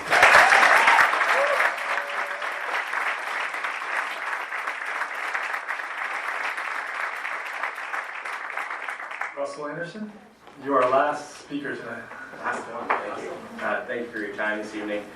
I'm going to start, I've got 4 kids in the district. I'm going to start with a quick story. I recently received an email from my 6th and 7th graders health teacher that he was going to start teaching on sexual health. And he indicated that much of the content was available either on the district website with no link provided or on Canvas. When I went to Canvas, the module went to a dead link, and I emailed him a screen grab and asked for help. He said he would forward my issue to the technical team. I later received an email from the technical team telling me that they couldn't do anything and asked me to reach out to the teacher. Mr. Showalter expressed empathy for my frustration and suggested that I ask my sons what they had learned, which I was surprised, as anyone who has ever worked with a moody 13 or 14-year-old kid will know they won't tell you what they learned at school. It should not be this difficult to see what our children are being taught. This smacks of shame and obfuscation. Is the district concerned that if parents could see this content, we would object? That should be a warning signal to you. This is literally the first thing we teach our children with regards to trusting adults. If an adult, especially one in a position of authority, ever asks you to keep a secret from your parents, that adult is looking to harm you, and you should run away and tell your parents. I was finally able to get access to the content, but by then it was Thursday of the week that it had already begun on Monday. And I had to involve about 7 people, including the principal and folks at the district level. In order to help the district not become the thing that we teach our children to avoid, I'm asking for greater transparency and access for parents to sexual health-related content, other options for families who object to the content, and to stop normalizing sexual activity in the teen years.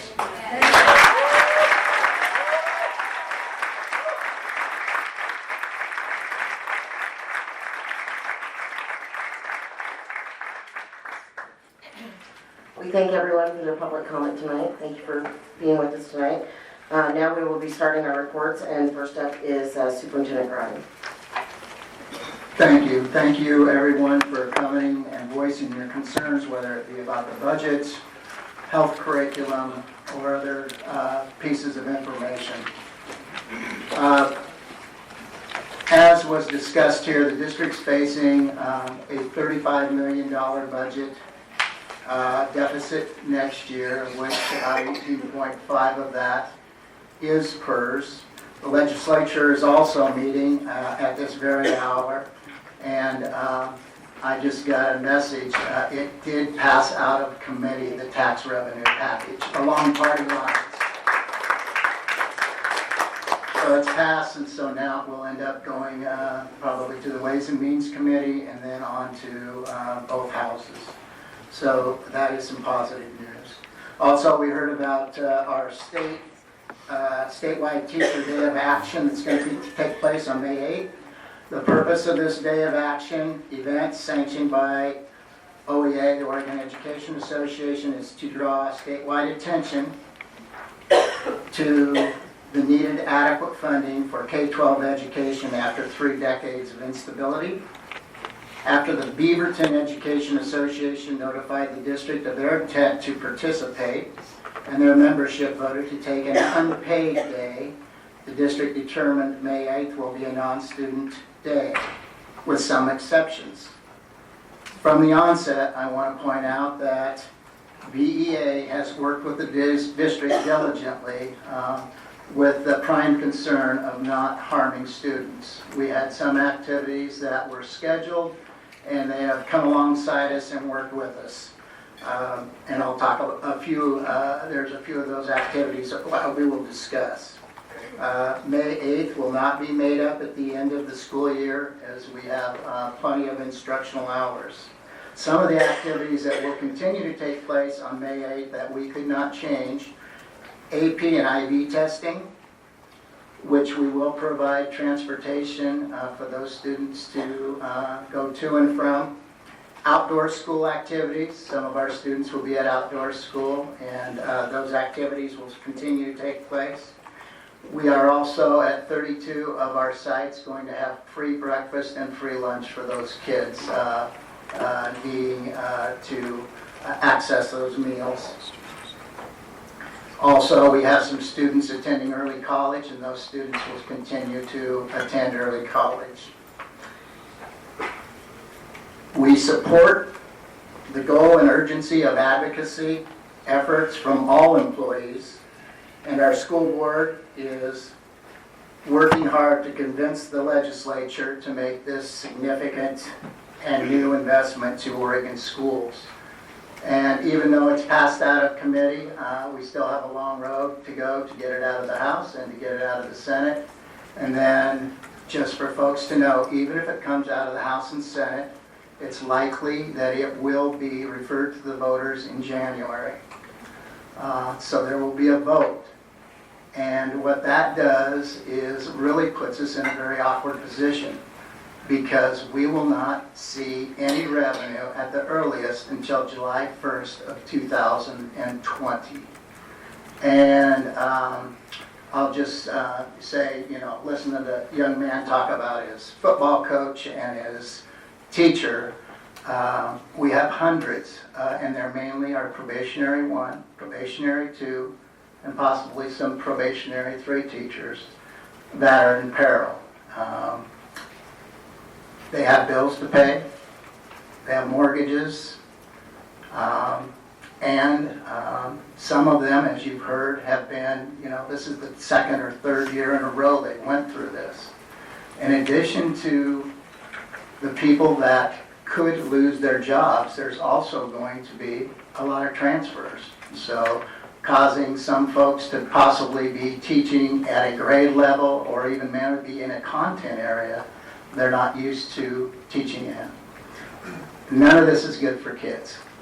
Not one thing. Not one thing we're taking away, whether it's PYP, increased class sizes, social emotional support for our students.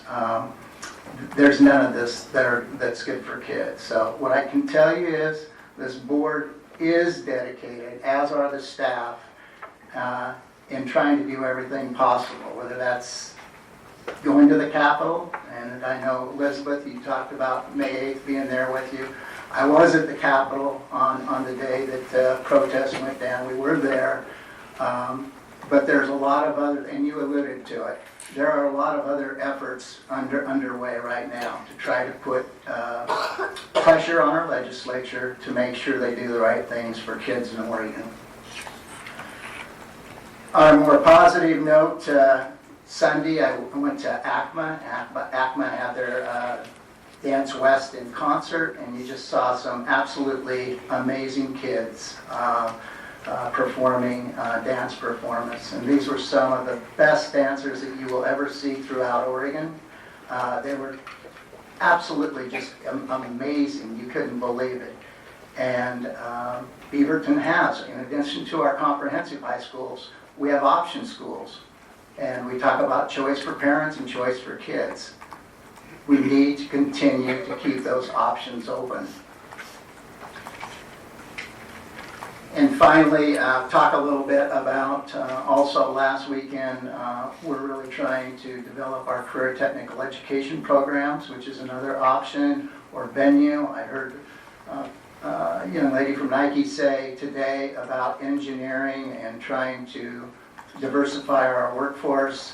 So we're working with industry and several other manufacturers throughout Oregon, but also in Beaverton, and they're ready to come to the plate. They're ready to provide us some resources in which we can provide students the opportunity after graduation to possibly go right into the workforce or to enter a field in manufacturing, and such as engineering, or there's several areas using computers. And I think manufacturing, we sometimes think of the old assembly line. That is not manufacturing anymore. There are some great high-paying level jobs out there. So the community at Beaverton, they've elected to come to Beaverton because of our support for these type of programs. So in just closing, we're going to try to do everything to get this budget right. There's lots of alternatives, but every time that you try to move one pot of money, you're impacting another set of students. So we're taking into account class size, choice, trying to hold our most vulnerable kids, our ESL students, our special education students, children of poverty, as harmless as possible. Whenever you have projected cuts of a couple hundred teachers, administrators, classified staff, it's impossible to hold kids harmless with those type of deep cuts. So, what I can promise you is we're trying to do everything. Many of you have written me, written board members. We are taking all of those suggestions and comments into consideration. So thank you. Thank you, Superintendent Ronnie. Now for our school reports. First up is Hazeldale Elementary with Principal Angela Conn. You're welcome.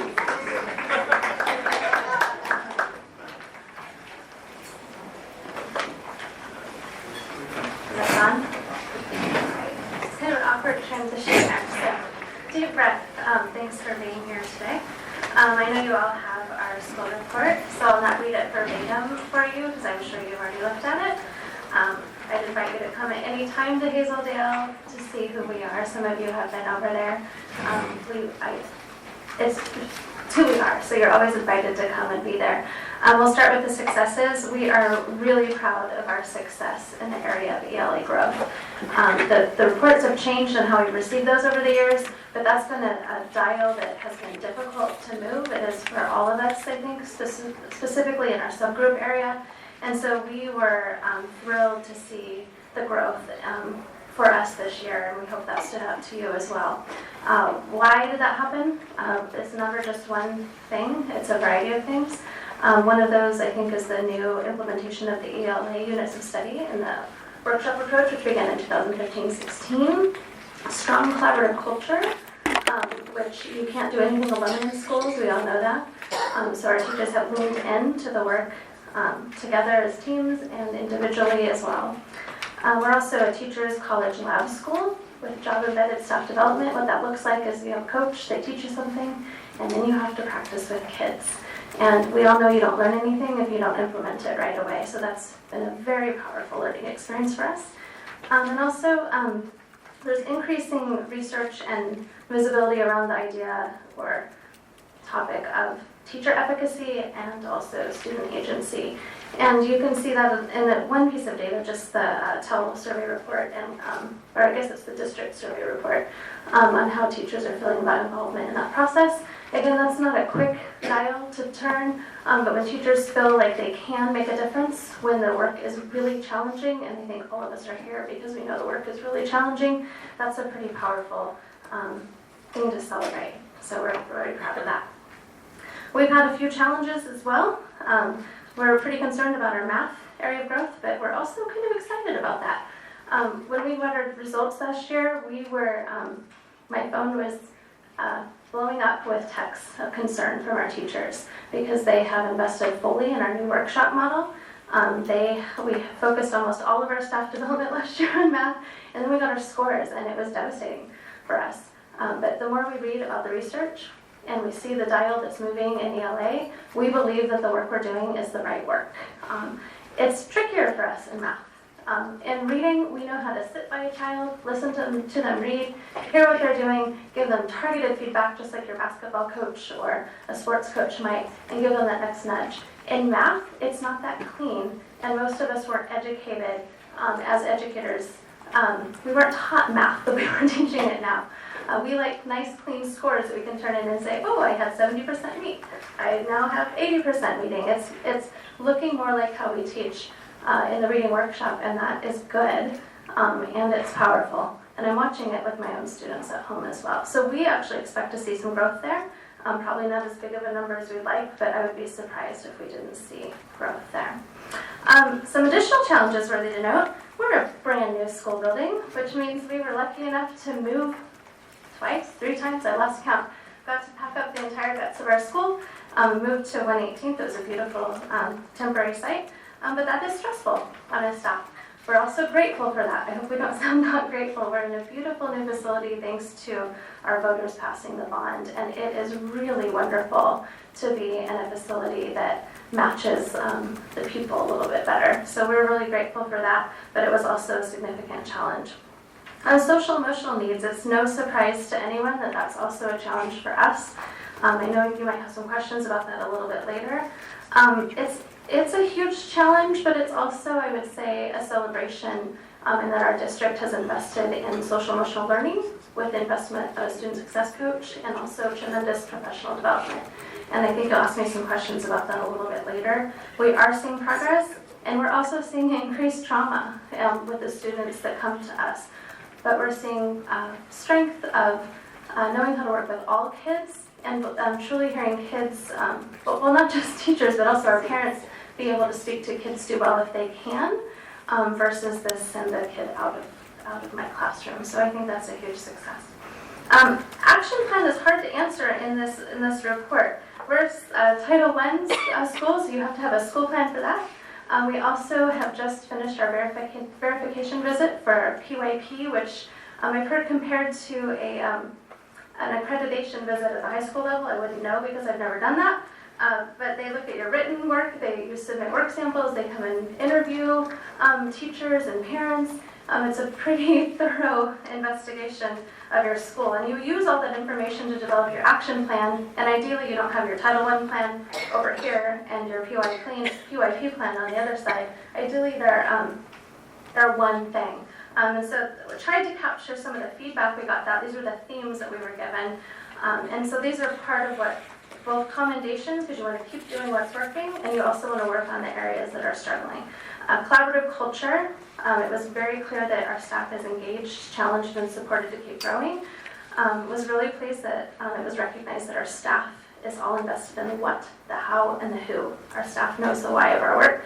There's a common purpose and goal. It's been a lot of work with our curricular alignment that we're seeing increased alignment vertically and horizontally. Inquiry practices are strong more than we realize. We have some growth areas, specifically in the area of assessment, being more purposeful in using assessment to inform our teaching. That does not mean giving more tests, though. So I'll leave that piece there. Other key pieces of our action plan that that are central to our work. Our professional development team includes administrators, intervention teachers, ESL teachers, specialists. It's a broad team, grade level teachers, and we meet every other week to plan our staff development. That's a pretty critical part of our growth at our school. Our team's goal is to connect the work, reflect on the work, and plan professional development that's responsive. And then also we can't forget the individual student, our APAC teacher talk for Academic Proficiency Assessment Committee. This wraparound committee meets 3 times per year. We talk about each and every child, but we go deep for 3 to 4 students in each class to say, why is this kid not making progress? And we address that piece there. I didn't read our mission and vision, but I do want to end with that before the questions are asked. Our mission and vision at Hazeldale, we refer to it often. Hazeldale Elementary School works to support and inspire every child to think, to learn, to care, and to engage with power and agency in a changing world. We provide a learning environment and instruction that promotes engagement, academic excellence, self-confidence, independence, risk, and resilience. We foster respect and appreciation of self and others, and collaboration through inquiry, exploration, goal setting, and service. So I think you have questions now. Thank you so much, Angela. I appreciate it. Are there any questions from the board? Leanne? Hi, thank you for coming, and I'm really glad you guys are adjusting to your new building and enjoying it. That's a joy to hear. I have a question that you may not be able to answer, but I just find it a bit fascinating in the data. Your girls in 3rd grade, their scores went down significantly in both math and ELA, and I was wondering if you have any idea why. For 3rd grade specifically? Yes, those are the ones that seem to... For 3rd grade girls, I couldn't answer that specifically right now. 3rd grade, that's their first year testing with SBAC, so it's kind of their baseline.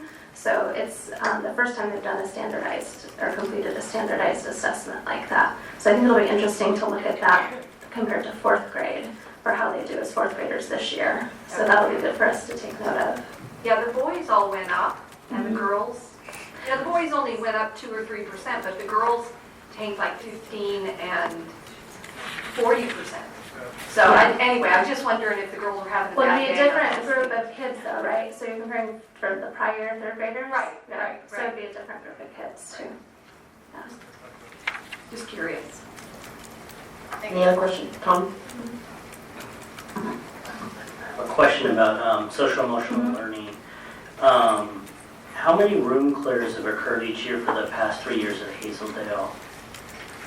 So we didn't have a way to collect the data prior to this year, but I know it's higher this year, specifically because I know who they're tied to. We've had 35 room clears as of 4/29. One of those was today.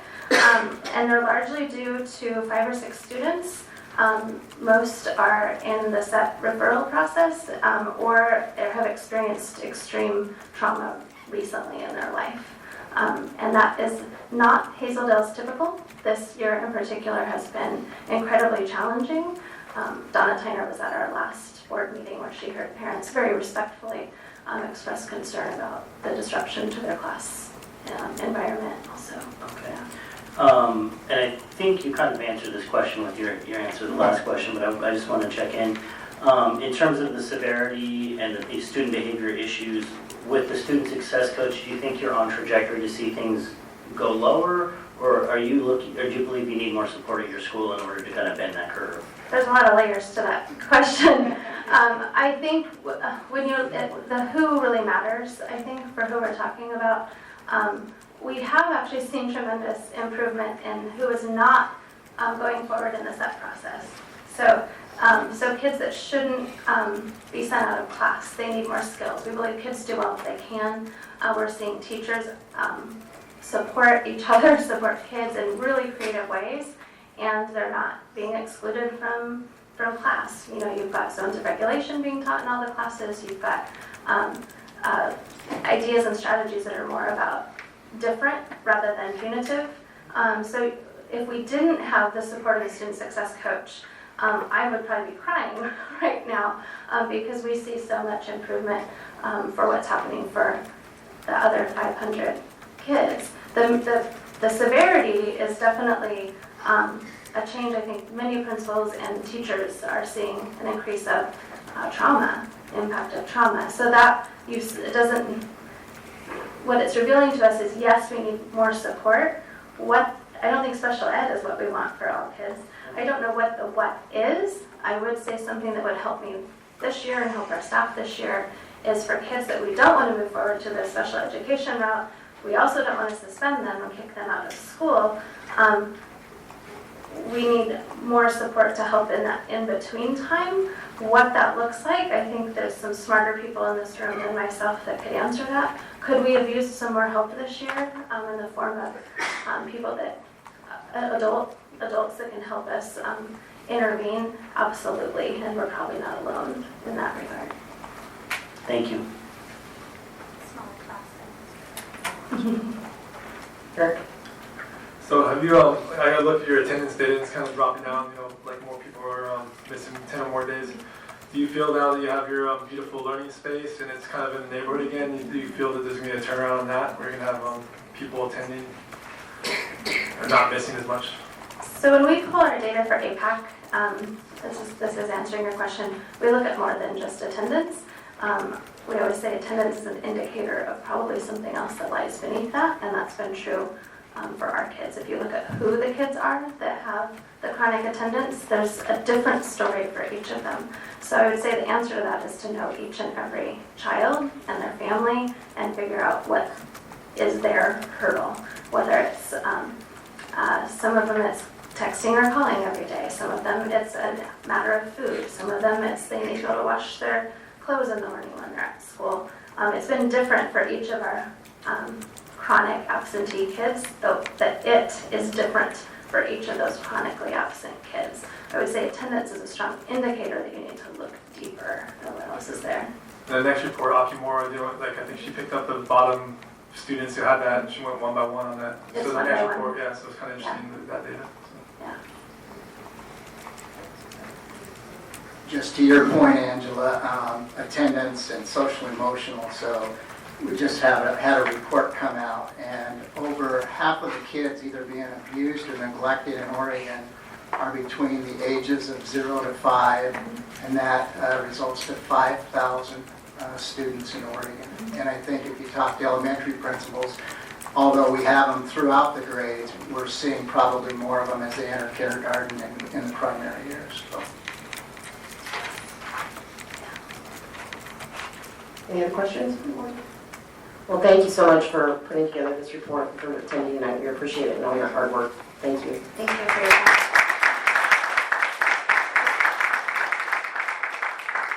Next up, McKinley.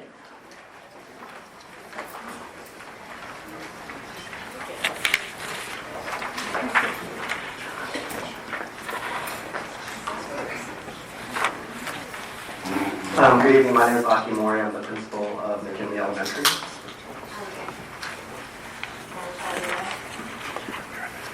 Amanda Salvita, the assistant principal at McKinley. And I'm really pleased that Ms. Salvita is here. I truly view her as the co-leader of our school, so it's very appropriate that she's up here along with me. Again, my name is Aki Mori. Professionally speaking, I'm a product of the Beaverton School District, so I want to thank you all for giving me my first opportunity to be a principal. This is my first year as a principal. I have assistant principal experience at Westview High School, which was a wonderful experience as well. I do want you to know that I recently submitted my self-evaluation to my manager, Ms. Skidmore, and 2/3 or less of the standards I rated myself as basic or below. So in my mind, I'm very much lower than proficient in what I need to be doing, but I will get better. And I just want to thank you for the opportunity to lead a school like McKinley. There are a couple of things I'd like to mention here that are important to me, and you'll see how they connect to the data later on. First of all, I really need to thank my predecessor, Annie Plow. She was a principal at McKinley for 9 years, and as I look at myself barely surviving my first year in McKinley, I really respect and admire Annie for what she has done and her vision for the school for a 9-year-long period. And most of all, more than the length of her stay at McKinley, what I really appreciated about what Annie did for McKinley was that she left behind a staff for me that has just been wonderful and supportive. And that doesn't come about just by itself. And so I really honor Annie for leaving behind a staff for me that has been nothing but supportive of Anna and myself as we go through our first year here. I also want to mention, and this will make sense as you look at the data, there are a number of staff members at our school who have been at McKinley, a Title I school, a very challenging school. We have 9 staff members at our school who have been at our school for 14 years or more. So when I talk about honoring Annie for being able to sustain herself for 9 years and me struggling just my first year, there are folks like Mrs. Cartwright, Ms. Rylat, Ms. Goodwill, Mr. Pittner, Mr. Gilbertson, Mr. Henriksen, Ms. Davies, and Ms. Arun. Licensed and classified staff who have shown such a deep commitment to the McKinley community. I really have to honor them. And one of the segues I'd like to make when I talk about these amazing staff members who have committed such a long period of their lives to the McKinley community. McKinley has a staff turnover rate of 22%. It's among the highest in the district, and I want you to kind of wrap your mind around that when you think of 22% of your staff turning over every single year. And when you think about that, and then you think about the 9 members that I've mentioned here who have been at McKinley for 14 years or more, a school cannot survive unless they have a core of teachers who have committed themselves to being at a school, especially one that's a Title I school like McKinley. And so it's really important for you to honor these members of our school community who have committed themselves to McKinley. Going back to our teacher turnover rate, 22%, one of the largest in the district. I do want to remind everybody here in the audience, I'm going to read to all of you a list of changes, some significant changes that have occurred in our school district just in the past 5 years. So I'll just list them off. Common Core, Reader's Workshop, Units of Study, Classroom Libraries, ERLA, Writer's Workshop, Early Release Wednesday, Math Workshop, Context for Learning, Green Box. In the case of McKinley, we also went through a PYP process. Those are changes that have just occurred in just 5 years in our school. And then I want to contrast that to you with our staff. As they entered the school year this year, over half of McKinley staff were at McKinley for 3 years or less. Okay, so when you look back at the data, and the data is troubling for our school in terms of academics, you need to see that in the context of the turnover that has existed. And turnover is not always a negative thing. There are a lot of things that play into turnover. Some of it is within the control of the staff member, and some of it is not. But when you have a 22% turnover rate, and then you enter a school year where over half of your staff has only been there for 3 years or less, And yet you have all those very major changes that have come through our school, actually come through our district just in the past 5 years. You can understand what an uphill, steep climb it is for our staff to really gain some traction. And so this is not to make an excuse for the data. I want our school to succeed. I believe in my staff. I believe in my students. But we do have some significant challenges that are real, and I'd like to have those acknowledged here in front of you. Let's move into some of the successes here. So I'll go through this pretty quickly. I've already spoken for quite a bit here. Our exclusion rates are declining rapidly over the past 3 years, and that will continue this year. I have shown some data about some hints that our attendance might be improving this year. And the data, for those in the audience that don't know it, I pulled together the attendance of our worst attenders from last year, who are still attending McKinley this year. And 10 of those 13 worst attenders have all improved. So that to me is a small hint that we might have some strong positives when it comes to attendance. Room clear data is promising. This too I'd like to share with the audience if you don't have the data in front of you. McKinley had the highest, among the highest number of room clears in the entire school district in the first 6 months of the school. That was 48 room clears up until December. But if you look at the January to March period, that's come far down to a much more manageable, normal level of room clears as far as the district to 3 or 4 a month. And so there's some significant improvement there. Again, I give credit to my staff. We've had a focus on social emotional learning. That has been key. It's also likely that the time of year, as our students get more stable, that the season of the school year probably has some things to do with that as well. But nevertheless, room clear data is very promising. I've already talked to you about teacher turnover rates. I feel like we're poised to improve this year. Unfortunately, when I give you statistics that I just told you, where entering this school year, over half of our staff had 3 years or less in our school. What that means to you is that as we enter this season where we're going to be laying off teachers, schools like mine, which have a young staff, are going to be heavily hit. And so in spite of all of our efforts to create a positive climate and do something about teacher turnover and really build that strong core of teachers who want to stay at McKinley, that is not going to happen this year because we have a very young staff and they're going to be overly impacted by the layoffs that are to come. More successes. Kindergartners are entering our boundary area with steadily improving rates of readiness. And then growth metrics for ELA and math are comparable across race and genders. Challenges, I've already mentioned them. I've already told you that I'm troubled with the data across the board. We have significant achievement gaps between our white, Latino, and ELL populations. I've also indicated some interesting data. It's interesting to me at least. I'm comparing McKinley to Chehalem and Beaver Acres. I feel those are very good comparison schools to us. They have very similar demographics to McKinley. And if you look at the comparison of McKinley's academic outcomes to Beaver Acres and Chehalem, we're very comparable. Beaver Acres happens to be about 8% better than McKinley. But then again, I think that correlates somewhat, at least it's a theory of mine, that we have an 8% higher mobility rate than Beaver Acres. So when you look at our mobility rate, McKinley is 26% mobility every year among our student population. So again, in the same way that we talked about teacher turnover, if you wrap your mind about 26% of our kids being different between the start of the school year and the end of the school year, you can see the immense challenge that we have in McKinley. I do want to make sure that you understand that when I talk about the challenges here, it gives me a lot of delight to be in a school like this where we have nowhere to go but up. I'm really, really excited about the staff that we have, so I don't want anyone to mistake that this is a doom and gloom type of presentation. I'm very hopeful about our staff and our students. I would say also, I've already mentioned the mobility rate here, the correlation, or the interesting relationship with Beaver Acres. The action plan, I want to give Ms. Salvita a lot of credit here for significant chunks of our action plan. My experiences in the high school level, Westview and Gresham High School, Ms. Salvita, she has all the elementary school experience in our partnership. And so she's been really instrumental in helping our school with a new focus on professional development. Let me go over those 4 bullet points. I've talked a little bit about social emotional learning. That's a district-wide effort. It's paying off very well in our district. Our reading intervention program, we have focused very much on making sure that those staff that we've designated for reading intervention, we don't pull them away for student behaviors. We don't have them pulled away to take care of kids one-on-one that are blowing out of the classrooms. We've committed them to the reading intervention program. We hope that bears fruit next year when we look at data.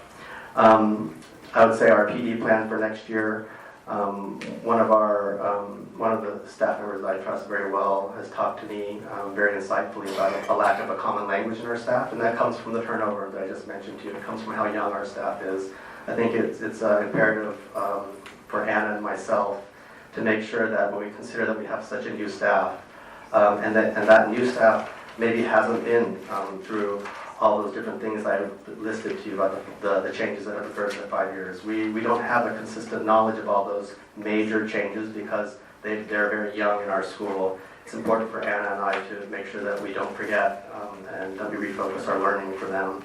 And then lastly, the last bullet point essentially is that Anna and I need to continue to be better at what we do. We need to make sure that we get into classrooms. We have to bump up our game as far as coaching and having difficult conversations with staff. And so that will certainly be a part of what we both do in our second year at McKinley. Thank you. Thank you. Are there any questions from the board? Susan? Thank you, and appreciate what you do. And I have a question. Last week at our budget meeting, I heard a teacher say that your class sizes are already big, and I was just wondering what your class sizes are. Well, our largest class sizes are our fourth grade, and maybe you can speak to that a little bit, Anna, because you've worked closely with that team this year. Our largest class sizes are in fourth grade. They're about 31. But some of our other class sizes are lower in our primary grades, which has been the hope, for our primary kids to get that extra support with smaller class sizes. But definitely our fourth grade is large. And I mean, it's more of a comment. I gotta imagine that would be difficult for the fourth grade teachers, considering probably kids that are coming in and out of that classroom because you have such a transient classroom. And do you have any thoughts to what your class sizes will be next year because of the cuts? Definitely they'll be larger next year, as they will be across the district. And we met last week to look at that with our class size committee. Some class sizes will go up again into the 30s, the low 30s, and it's trying to make those decisions about where that falls across the school. Again, with trying to support those primary years. With critical reading instruction, we want to make sure that we are supporting those students with as low as the class sizes as possible, but it's going to be tricky across the board. And I'd also add that this year we have 25 classroom teachers. We have 45 licensed staff and 25 classroom teachers. Next year we're slated to have approximately, at this point, 22. So that's a reduction of 3 staff members based on our current projections. I shared that with our staff last week. I do want, for the benefit of the audience, to understand when we talk about a difference between 25 and 22, that's really not a difference of 3. That could be a difference of 8, because we're talking about a net difference. So it could be welcoming 8 new teachers and saying goodbye to 5 of our teachers. So when we talk about a difference of 3, it's a net difference of 3. That could be much more impactful than just that number 3. Tom? Just got a real brief comment, which is that I appreciate the extra data that you provided in your report, the comparison schools, the attendance indicators, and the room clear data, and that really helps me get a broader look at what's going on at McKinley, so thank you for that. Eric? Yeah, I love the data too, as an engineer. So on your attendance, there's some huge inroads there. Some of the people who weren't attending very well, they're making huge progress.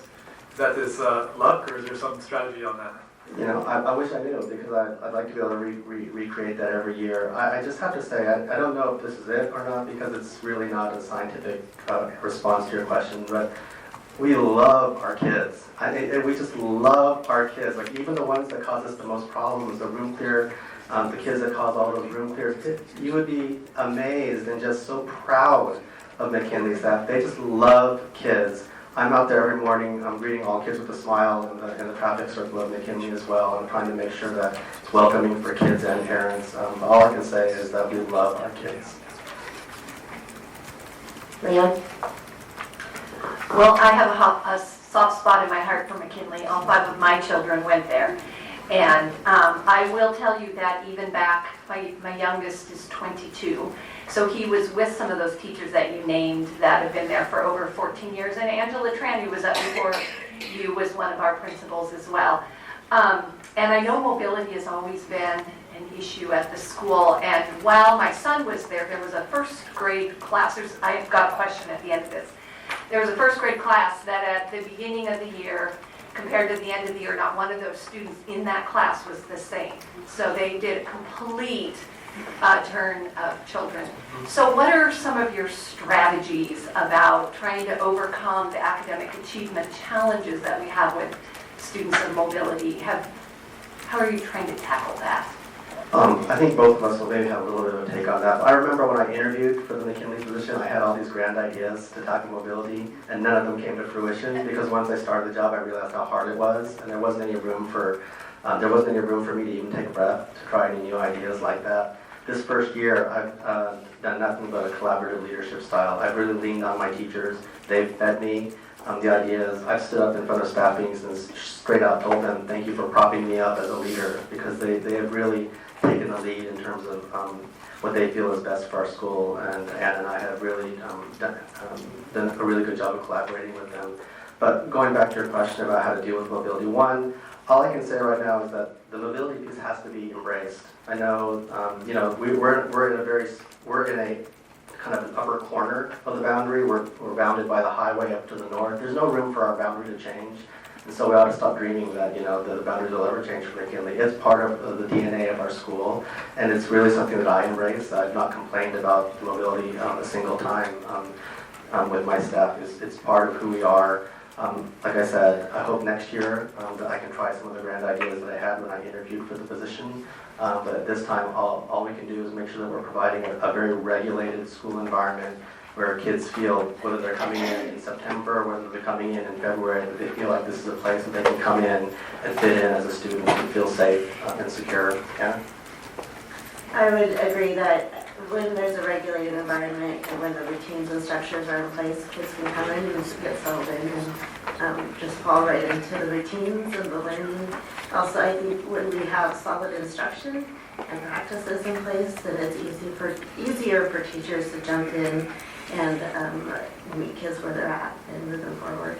And then hopefully as we grow as a district in our understanding of instructional practices, there's more consistency across the district so that when kids move, it feels comfortable and natural and they can fit right in. I'll just say thank you for all your hard work there and tell your staff thank you for loving on those kids. Well, thank you. And like some of my fellow board members, I was really impressed with your report, and particularly not just that you included the data, but that you helped us understand the story that accompanies it. So, kudos to you for that. But I guess the other piece that I wanted to applaud you for was helping us to remember the impact of board level decisions on a school. Particularly around curriculum adoptions and that other long list of programs that you added. Those are the kind of things that the board has a direct impact on. And it's one of those things that at least I've been reflective on a lot as we think about when we adopt a new math curriculum. And I heard Principal Tran here earlier saying, well, we really think we're on the right track, but it'll probably be 7 years before we know if we were on the right track. And for me, that's very personally sobering. I know that that's what you live in the trenches of every day. And I appreciate your drawing us the attention to it. One thing that I wanted to highlight, just because I thought it was so interesting, was in your growth data overall, especially in math, your gaps don't exist, which I thought was, I'm really curious to see in 2 or 3 years really what that means, or if that's a trend or an exit. You just don't, some of those things you don't know until you've done it for a little while longer. But it's in clear contrast to the ELA data, so I'm curious to keep watching that. Thank you. I mean, until our math scores improve, I'm not going to celebrate that piece, but that's definitely an area that we need to grow as a school. I will just follow up with, it's always interesting when we get somebody as humble as you saying how much growth and how much you still have to learn, but acknowledging, because I think part of it is our acknowledgement and then putting a plan. That's what any of us can do, is acknowledging and then putting a plan in place to try to correct and improve and take from the best practices. And one of the things that caught my eye was you moved from one of the highest rates in the district at the start of the year for room clears to now more comparable. And I wondered if you could just share with us something that you know that maybe has made a difference in your school with room clears. Maybe you can talk about our cell team. We have an awesome cell team. So we have we call it the wellness team, our wellness center team. That includes our counselor, we have two SSCs, one that's comes from district funds and the one that we set aside part of our title money for. So we have two student success coaches, and then it also includes our admin team as well as an instructional aid specifically meant for supporting our students who need extra support in the area of behavior. And I think what we've done is over the course of the year is really try to fine-tune some of the things that were started over the last couple of years and try to better support students and have systems in place that can react and respond in ways that are hopefully more proactive than reactive to behaviors. And I think of when we're more proactive and also supporting teachers, whether it's in coaching or side-by-side support, then we're addressing behaviors before we have to do major room clears, and that's the hope. The other is being more on top of some of the extreme situations and finding supports for those students, whether it's going down a SPED referral process or bringing in parent support or addressing instructional needs. And I think the other part of that isn't always mentioned is our SPED team. We have a very fabulous SPED team that has been very supportive. Just on your mobility also, all of our schools do a great job with directing wraparound services, but you can imagine with a school with your mobility, just to first figure out what the student and the family needs that's coming in, and then they're leaving and get it, and a lot of times by the time they get the services that the student's actually needing, the student's moving on, either to another location. And so you're just continually, it's a lot more of a grind on high mobility schools versus stable schools. Well, thank you for your great report. You can see that we really appreciated the data, and it sounds like you have a great collaborative team and great group of teachers, and thank you for sharing with us some of the challenges with the board. We appreciate that. So thank you very much. Thank you.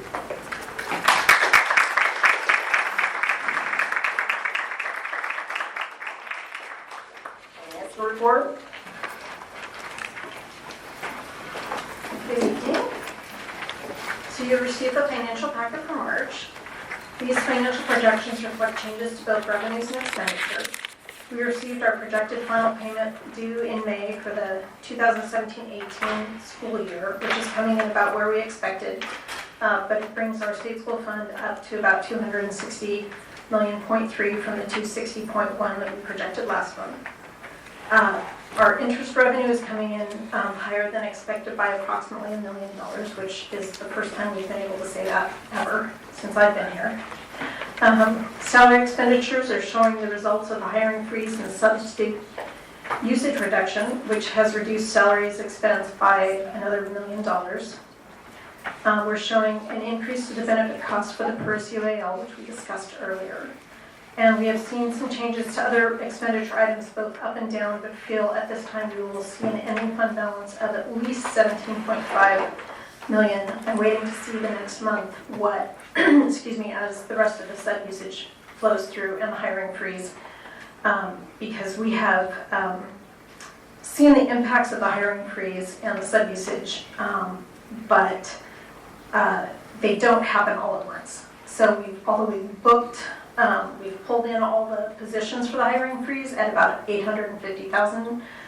We wait to see that they flow through the rest of the year. And we recognized at least $652,000 worth for the sub-usage through April 4th, but at least 2 weeks of that hasn't even hit the April payroll. So it takes a while for a lot of those to flow through the system. Are there any questions? Any questions from the board?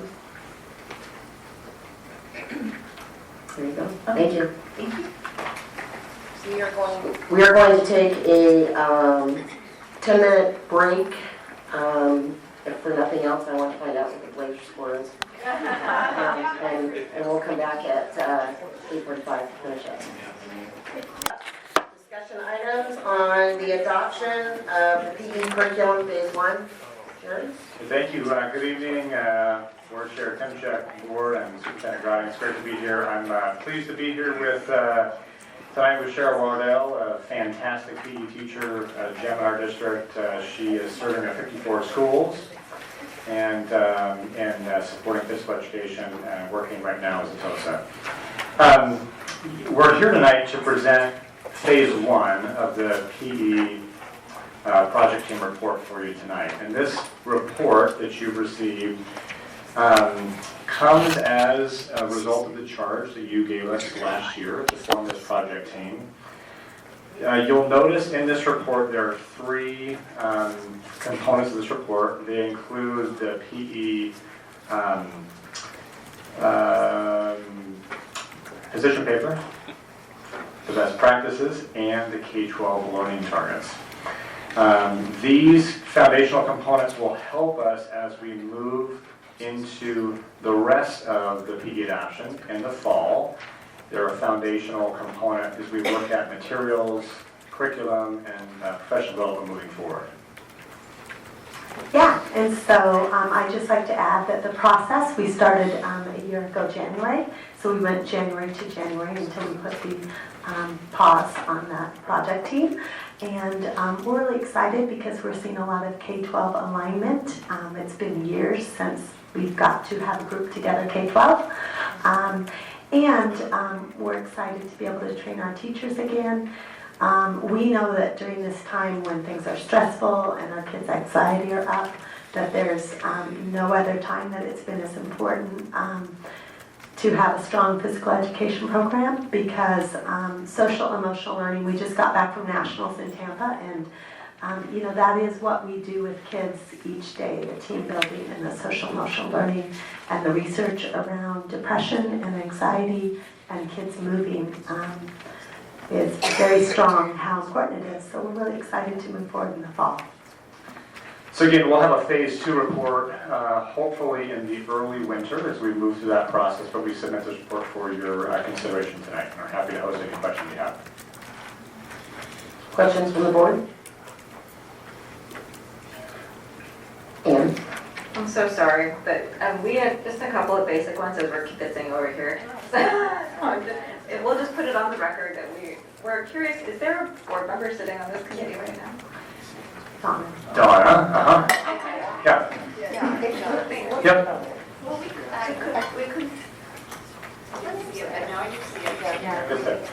Okay, great. And then phase 2 coming in January is going to have... So it'll have the rest of what the normal adoption will look like. So have these components in addition to, now that you have these, we can start to look at curriculum, materials, PD planning, essentially budget as well as we move forward.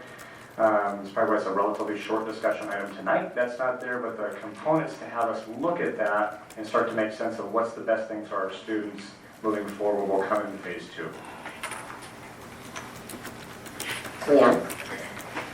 So this is probably a really basic question too, but in light of the PE mandates and the work that went on before this, how is that knitting together with this subgroup? So are you talking about Active Students Task Force? Yeah, so we have done, independent of this, but we've done a baseline for PE minutes. John Burgess and I have been working on PE minutes, but we've also done a baseline for physical activity in the classroom. So, because we report to ODE, and so we did a baseline this year so that we have a baseline for next year when we're required to report for those 120 minutes. I think, when we did Active Student Task Force, we did what we thought was best for kids, which was a recommendation of 150 minutes of physical activity / physical education for kids outside of 2 recesses. So we we'll be looking at the baseline data next fall from what we've gathered this winter. That was the question I had. So glad you did that. Any other questions? All right, thank you so much. We look forward to phase 2. Thank you.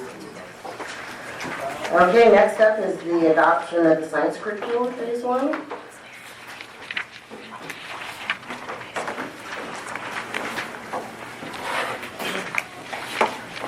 Thank you, everyone. I'm Brian Seekin. I'm here with Caitlin Everett. Caitlin is our teacher on special assignment for our K-12 science team, and she has worked to help facilitate both our teacher cadre and our project team. Our project team that is prepared the report for you tonight. Similar to PE, we're presenting best practices and a position paper.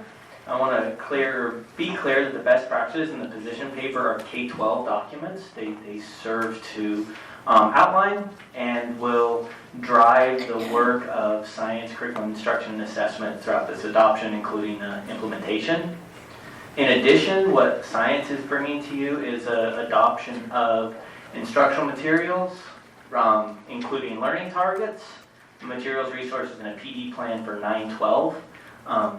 I might be able to hedge a question that both of you brought up, how this kind of lands on prior work. In 2012, the board accepted a science sequence of physics, chemistry, and biology. This is a continuation of that and was an analysis of the materials used and the recommendation to formally adopt materials in a PD plan for that same sequence.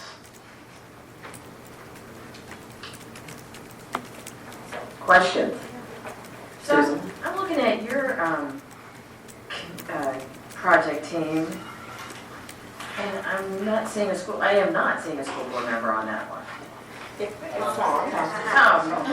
I was going to say something about the project team, and I think that's my lead-in. Okay. I just didn't see your name there, Tom.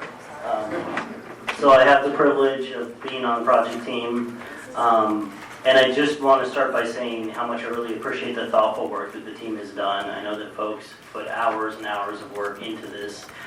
We also faced a really big interruption in the middle of the school year, and the project team had to kind of overcome that and take a look at resources and things and came back with an excellent plan. So I'm very appreciative of that work. I would also just point, to kind of orient your work around the NGSS standards. The disciplinary core ideas, the science and engineering practices, and the cross-cutting concepts are a really interesting way about teaching science. And they create kind of a scope and sequence with these threads throughout it that you can follow through the whole scope and sequence.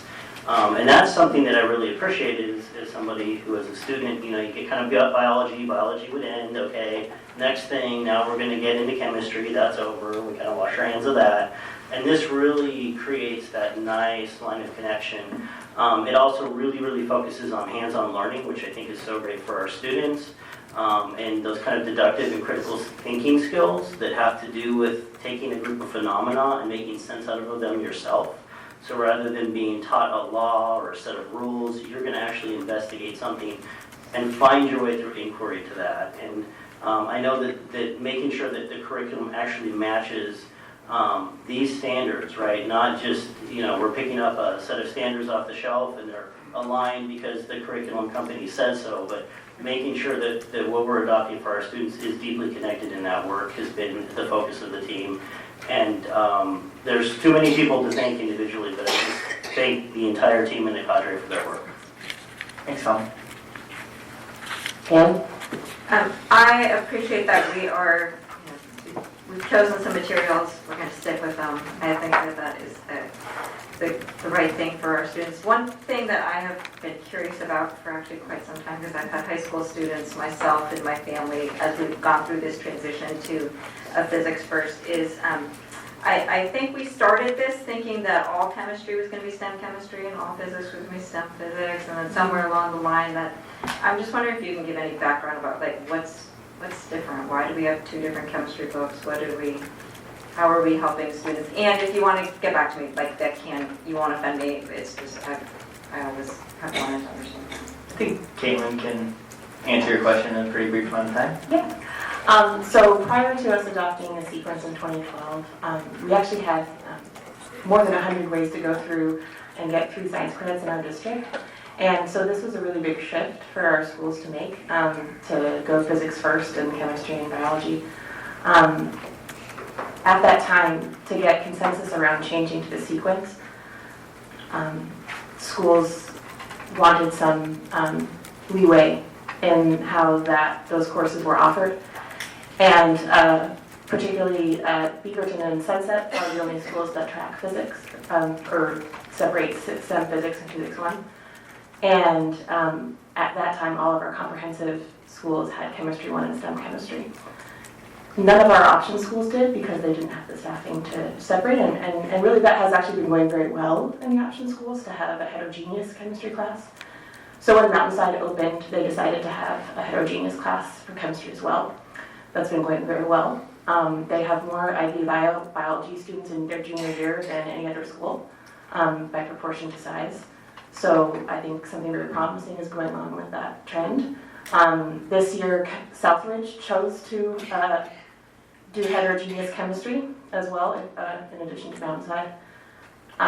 Next year, Beaverton High School has decided to, starting in 2020 in fall, Beaverton has decided to stop separating physics, so they'll have heterogeneous physics. So it's a conversation. We actually did a lot of work with data with principals last year, and we looked at the long-term effects of that. And it is true that the students that take Physics 1 and Chemistry 1 have a much lower chance of going on to an IB or AP course. Wherever we get more kids into the higher class, there is, or a heterogeneous class, I have seen data that shows they have more access. So it's an ongoing conversation. We write the curriculum to be very differentiated with the goal of supporting a heterogeneous class. That's part of this reinvestment work that we're doing into the curriculum, is to make sure that it has extensions for kids to do an honors option within flexibly, and to support students who are struggling. So, for me, I'm also really happy that we're continuing this work with the curriculum and with the professional development staying on track with our continued investment, and the teachers were very resoundingly on board with that decision, and so that's kind of our next step. That wasn't a super short answer. No, but it answered all my questions. Thank you very much. I too had the same question of, because I know that different high schools have a little bit different tracks, and that Mountainside is open. But I also we had a little bit of an issue with our students not being on the right track with math, being able to do some of the science at the level. Have we gotten that better aligned, especially at the freshman level? If you have different people, if they were coming in at AGS 1 or AGS 2, have we gotten that better in alignment? Yeah, so we're part of this continuous improvement work will to be really double down on our math and science alignment. So I'm working with my partner in math, Tosa Nick Hirschman, on improving those supports for students. We have lots of commonalities in the physics course that tie directly to AGS 1 and also to AGS 2, which we feel is good because there are students in AGS 1 and AGS 2 in that course. And what we need to make sure is that the students where they encounter, like, for example, quadratic functions, which are in AGS 2, that we really support them and not mark them down on procedural math, but just this conceptual understanding of quadratics, which gets them ready for AGS 2. We see a lot of students actually having success with that pre-exposure to that kind of function before they get to it the following year. We also reworked the learning targets this year to de-emphasize that procedural level of math so that when teachers are assessing the students, they're not necessarily penalized for as much, for like maybe mathematical mistakes, and really more focusing on the conceptual. So they kind of put a little more weight on the conceptual part of that, which we think will support our students being able to have those opportunities. But you can't see all that stuff that you said really confuses parents. Yeah, right, and that's something that we definitely need to work on in terms of the supports for students that are, when we send them home, lab reports to work on, and data to analyze. We're actually working on an articulation plan that has those supports more embedded in especially our Canvas courses, so parents have those tools available to help their students with their lab reports, etc. And I shouldn't have said just parents, it also confuses some of our students as well. Goes without saying. Any other questions? Well, thank you very much, and we look forward to it. I guess I'll just say one last thing, because I know we had board members that asked, do we see anything with the budget going forward that we're going to be able to proceed with phase 2? Do you mean within the proposed budget, will we be able to proceed with phase 2? So with the proposed budget as it stands, we'll be able to continue with a cadre that will look into K-8, K-6 and, K-5 and 6-8 will have a little bit different focus, but we'll be moving forward with both of those, presumably in the fall of next year. We were able to do curriculum pilots this spring because we had already purchased our pilot materials in December. So we actually have quite a lot of data and work completed K-8, and we'll just continue that in the fall. I was asking that on behalf of Donna Tyner, because she was not here tonight, but I know she proposed that question to you folks, so she just wanted it on the record. And I just highlight, there were some cost savings measures that we did in terms of staying with the curriculum we currently have and then moving the funds that were available into buying new science lab materials. And I think that this group has actually done a really, really good job. I mean, in the middle of the year, we kind of had to stop our work and come back together a little bit later. And the work that folks have done in order to provide quality curriculum and do it at a lower cost is commendable. Thanks, Tom. Thank you. Thank you so much.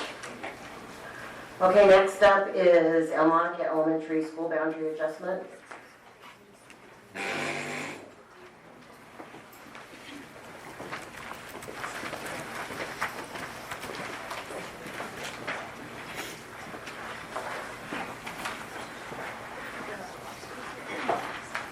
Good evening, Chairman Timchik and the rest of the board. My name is Stephen Sparks. I'm Executive Administrator for Long Range Planning. And to my left is Robert McCracken, who is our demographer here in the Long Range Planning section. We've been talking about Elmonica and observing the enrollment figures at Elmonica for the past several years, and they have been going up. And late last year, we came to you to ask for some objectives for a boundary adjustment for Elmonica, which you did pass in December. And starting in January, we held advisory committee meetings. Unfortunately, one of them got interrupted by snow, and that was unfortunate, but we did reschedule that meeting. And so we had 2 public meetings at which time our advisory committee discussed what types of changes they would like for us to do, to do some research on and come back to them with information about demographics, transportation, socioeconomic figures, things like that. And in March, our advisory committee came to a recommendation that you have before you here tonight.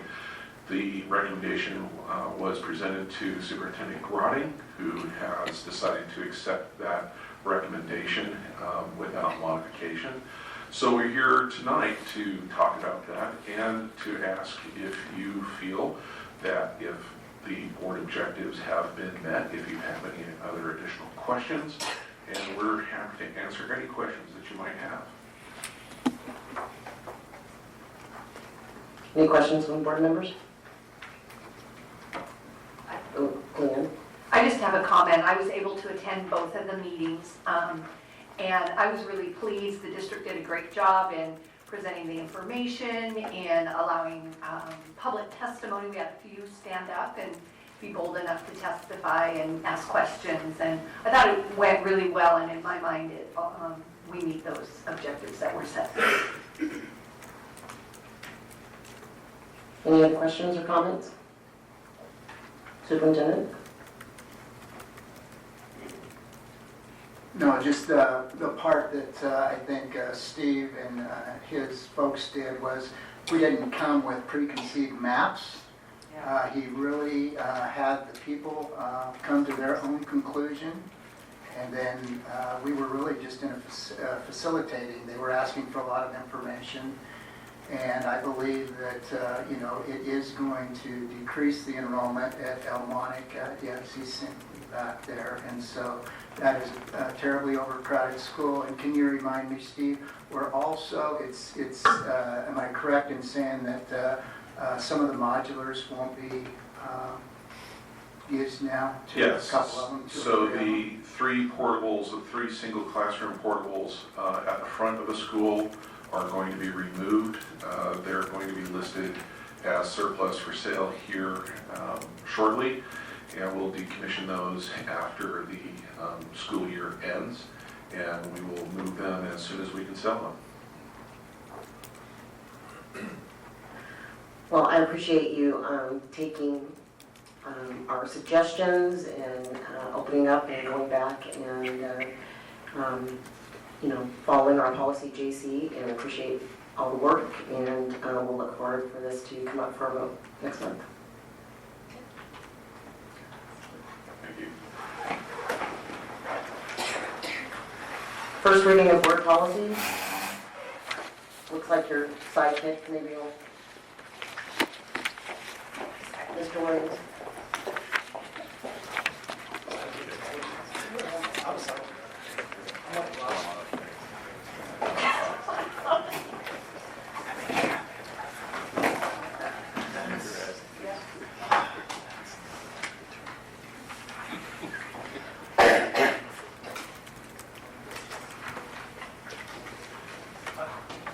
First reading. The policy committee met, and there wasn't any issue, and most of it was coming up with the corrections from state to OSBA. And does the board have any questions on any of the first reading? Tom? So page 3 of the hazing, harassment, intimidation policy, and I'm looking about halfway down the page to the area that's been highlighted and the cross out. It appears that the previous language ensured that the complainant was notified of the findings of the investigation, and the language that's being added then says, as appropriate, that the findings of the investigation will be given to the complainant. Are there circumstances where we wouldn't want the complainant to be notified of the findings of the investigation? Is this to put us in alignment with the law? I'm just trying to understand better, because it seems like getting the findings of the investigation is important for a complainant. I think in the pre-existing language, the as appropriate was already in there. What has been added to this is the remedial action language. Okay. That was not. Actually, no, that was in there as well. What is the change? What they've added is when the investigation has been completed, and that's the phrase that's been added to it.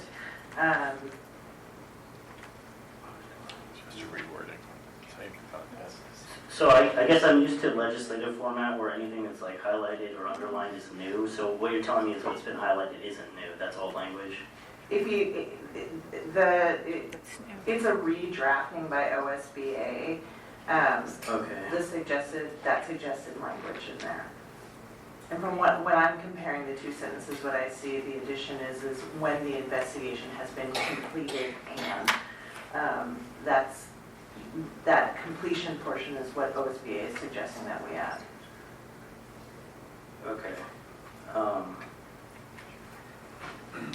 Maybe new words underlined or something so it's easier to understand. I'm sorry, but I'm asking the silly questions I didn't understand. Well, Tom, I think it's important to note, so the hazing, harassment, and bullying is a frequent flyer statute change in the legislature, and so very likely this is simply language complying with tweaking of legislative language around this. I think as Camilla pointed out, I think the key is the notified of completion, because under the previous language, you could, if it was not appropriate to share the findings or the remedial action, there was no obligation to report that it was completed even at that point, right? So it's sort of just deeper clarification of what is existing. Thank you.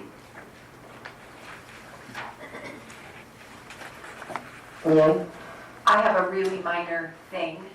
In the very first policy, we changed his/her to their, to THEIR, but we didn't do that through the rest of the policies.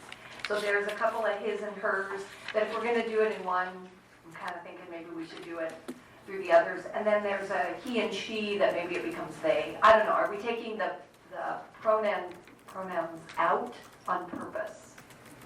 Are you looking at the ones that are being proposed for first reading as a whole? And Yeah, so in BBAA, you deleted his and her and put there. But we didn't do that in GBEBA and some other ones. And it's so minor, but if we're going to make the change and we're purposeful about it, we should do it consistent. we can go back and look at that. And again, that is another OSBA recommendation, and they probably missed that and look at the other ones. So we'll make sure that that is consistent if we're changing pronouns. There's even one at the top of that page. I didn't want to point them all out, but.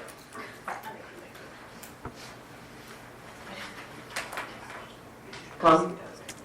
Yeah, just one quick point of clarification. When I'm reading this, is anything that has been highlighted new language, or is that existing language? The highlights indicate new language. Okay, thank you. And just for clarification for the rest of the board members, those of us that were on the policy committee, hardly any of this was not any of our new language. This came from OSBA as changes that were either from law or just tweaking. So none of these changes were from the policy committee of changes to this policy. These were policies that you see up here, we'd already passed. So they just came to us as updates. Also, further comments for OSBA. It's still our responsibility to adopt them, so if there's issues or things that we wouldn't, it is the responsibility of the board to make sure we adopt the policies that we want. So am I hearing that we would like to make some changes before we... I'll take it off. I mean, I think if the highlights are new language, then the thing that I brought up does have a substantive change in that, which is that it's not just the findings of the investigation and as appropriate the remedial action is being taken out, it's that as appropriate the findings of the investigation and the remedial action, and those are two different things. I think it is intentional, Tom. Okay. I think it might need more research to explain why, but I do think in this case it is intentional. That if there's only some complaints that we would share details about what the findings were. Okay, and I get that, but it's like, there's the part where you usually don't explain the remedial action to somebody, right? Because that's disciplinary action. That's between the employer and the employee. But oftentimes with a sexual harassment complaint, knowing that there has been a complete investigation actually provides a lot of comfort and clarification to what has happened to a victim. And so to take that out and say as appropriate and put that at the discretion of the district, I think is something that we should spend some time thinking about. So Tom, to address your concern about the remedial action piece, the way I believe that's intended by the legislature as it reads in the statute, the remedial action isn't always the discipline. It may be safety planning that goes around the victim, other remedies that are being put in place to support if there's a finding that there was actual harassment happening. So that's just another way to think about that term as it's used in there. Okay. I do think sometimes there may be instances where sharing the findings themselves may not be appropriate, but sharing that the investigation has been completed and certain conclusions would be, and that gives flexibility in there to be able to do that. I don't know if I have a position on it personally as one board member, but I just noting that there's a change, I think that's important. And maybe some time to think about it, that's all. So Tom, all it takes here is to say, please pull this, and we will take it back to policy and bring it back for another first reading. That's all it takes. Sounds good. Just to note on that one in particular too, that is straight up legislative changes, that language. Would we be in violation of the state law if we were to say that we want all findings to be produced? I suspect you could find yourself in violation of FERPA. Okay, got it. So that's probably where some of the discretion is. Does that make sense? Thank you. So where are we landing on this? If it's a violation of FERPA, there's no conversation. So we are okay with the first reading? Okay, just one. Okay. Any other discussion? Thank you so much.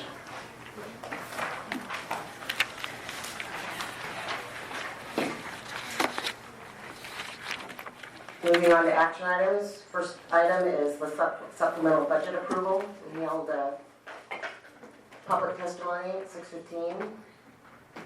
So what you have before you is a supplemental budget moving from one appropriation level to another. So we need to move from contingency to instruction and support services, and also from other sources to debt service. The other sources to debt service, it used to be just in the code it said other sources, and as a couple of years ago they moved it excuse me, to separate out debt service, and that just didn't happen in our template that we had.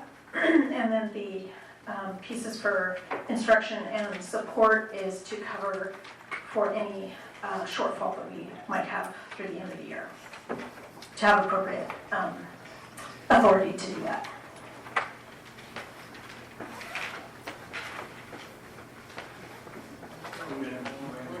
Come on. I move, I'm just trying to figure out what I legally have to read. I move that we adopt the supplemental budget for the 2018-19 fiscal year as proposed. A second motion. It's been properly moved and seconded that we accept the supplemental budget for the 1920 year. Is there any discussion on the motion? It's the 18-19. 18-19, I'm sorry. I stand corrected. Is there any discussion? Seeing none, all those in favor signify by saying aye. Aye. Any opposed? So moved. Thank you. Madam Chair, I move that we approve the consent agenda.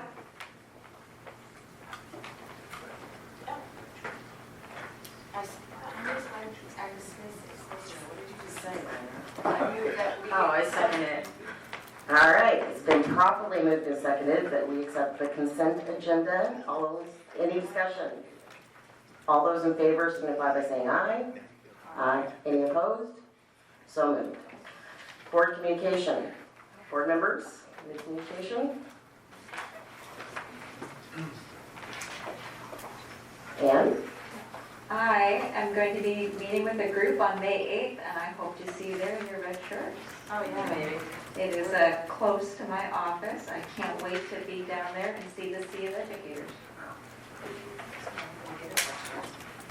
Any other? I'll be walking across the Hawthorne Bridge to join you. Any other board comments? Leanne? I am just pleased that the bill passed out of the House tonight. That's one step closer. Okay.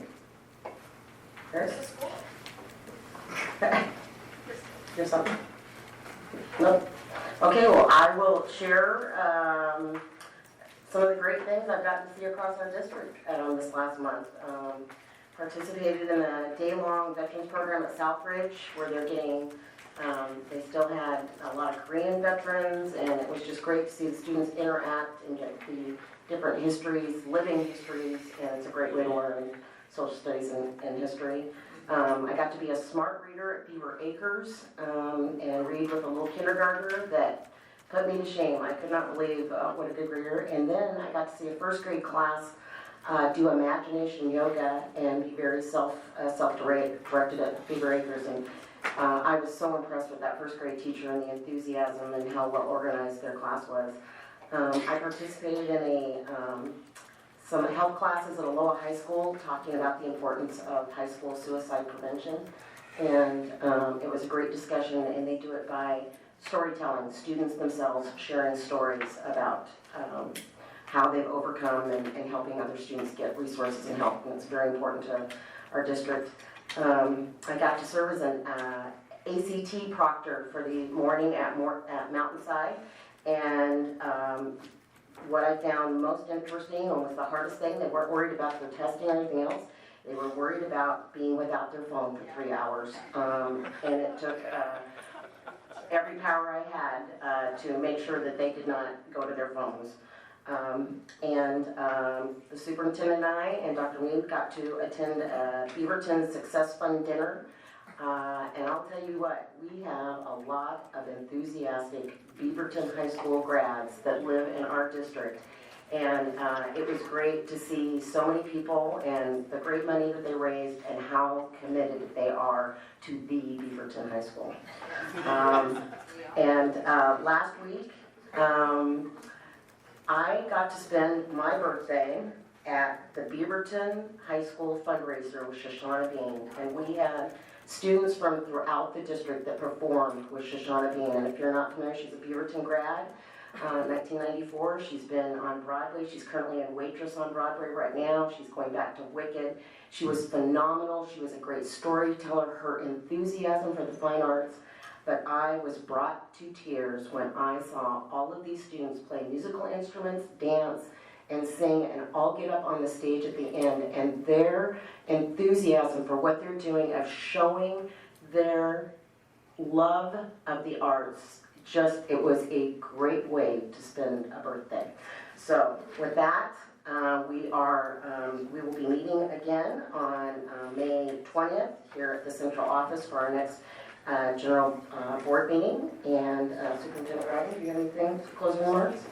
Just a great story. I think it was last week I had a student, ESL student, from one of our comprehensive high schools write to me, and he explained that he needed my help because he was able to pass all the proficiencies except for speaking, and the reason he couldn't pass that was because he stuttered. And he was wanting to know if there's anything I could do to help him, because he's trying as hard as he can, and he knows he can do it, but he said he cannot stop stuttering. And so it about brought tears to your eyes. So I called up to Chico, our bilingual director, and it was actually, there's a rule at ODE, it's something that they've passed that they haven't thought about, unique circumstances for a student like this, that he's not an IEP, he's not on a 504, so it just boxes him in, and he can't pass. Yet he's doing great in school, wonderful in school. So one of Toshiko's staff took it upon themselves to go meet with the student, meet with the teacher, and then we are actually going to take his case, I believe, to ODE and say, here's a rule, a procedure that's actually harming some of our kids. But I just think for that student to reach out on his own, to have the courage to reach out to the superintendent is amazing. And since then, I know he's wrote back to me, and now he wants to meet me, and he wants to know if when I meet him, I can meet his friends. And so I don't know what else they're going to be asking for, but that's a way of student voice. We talk about student voice, but just just the courage of that student, courage of this student here. We heard about tonight about how instrumental teachers or coaches are in their lives, and they get attached to them, and especially some more of our vulnerable students. That they're pivotal in their lives and to their success. And then it just makes me think how many students are in a like position out there, but just may not have that little bit of courage to speak up, and how can we make sure and search them out. So with that, we're adjourned.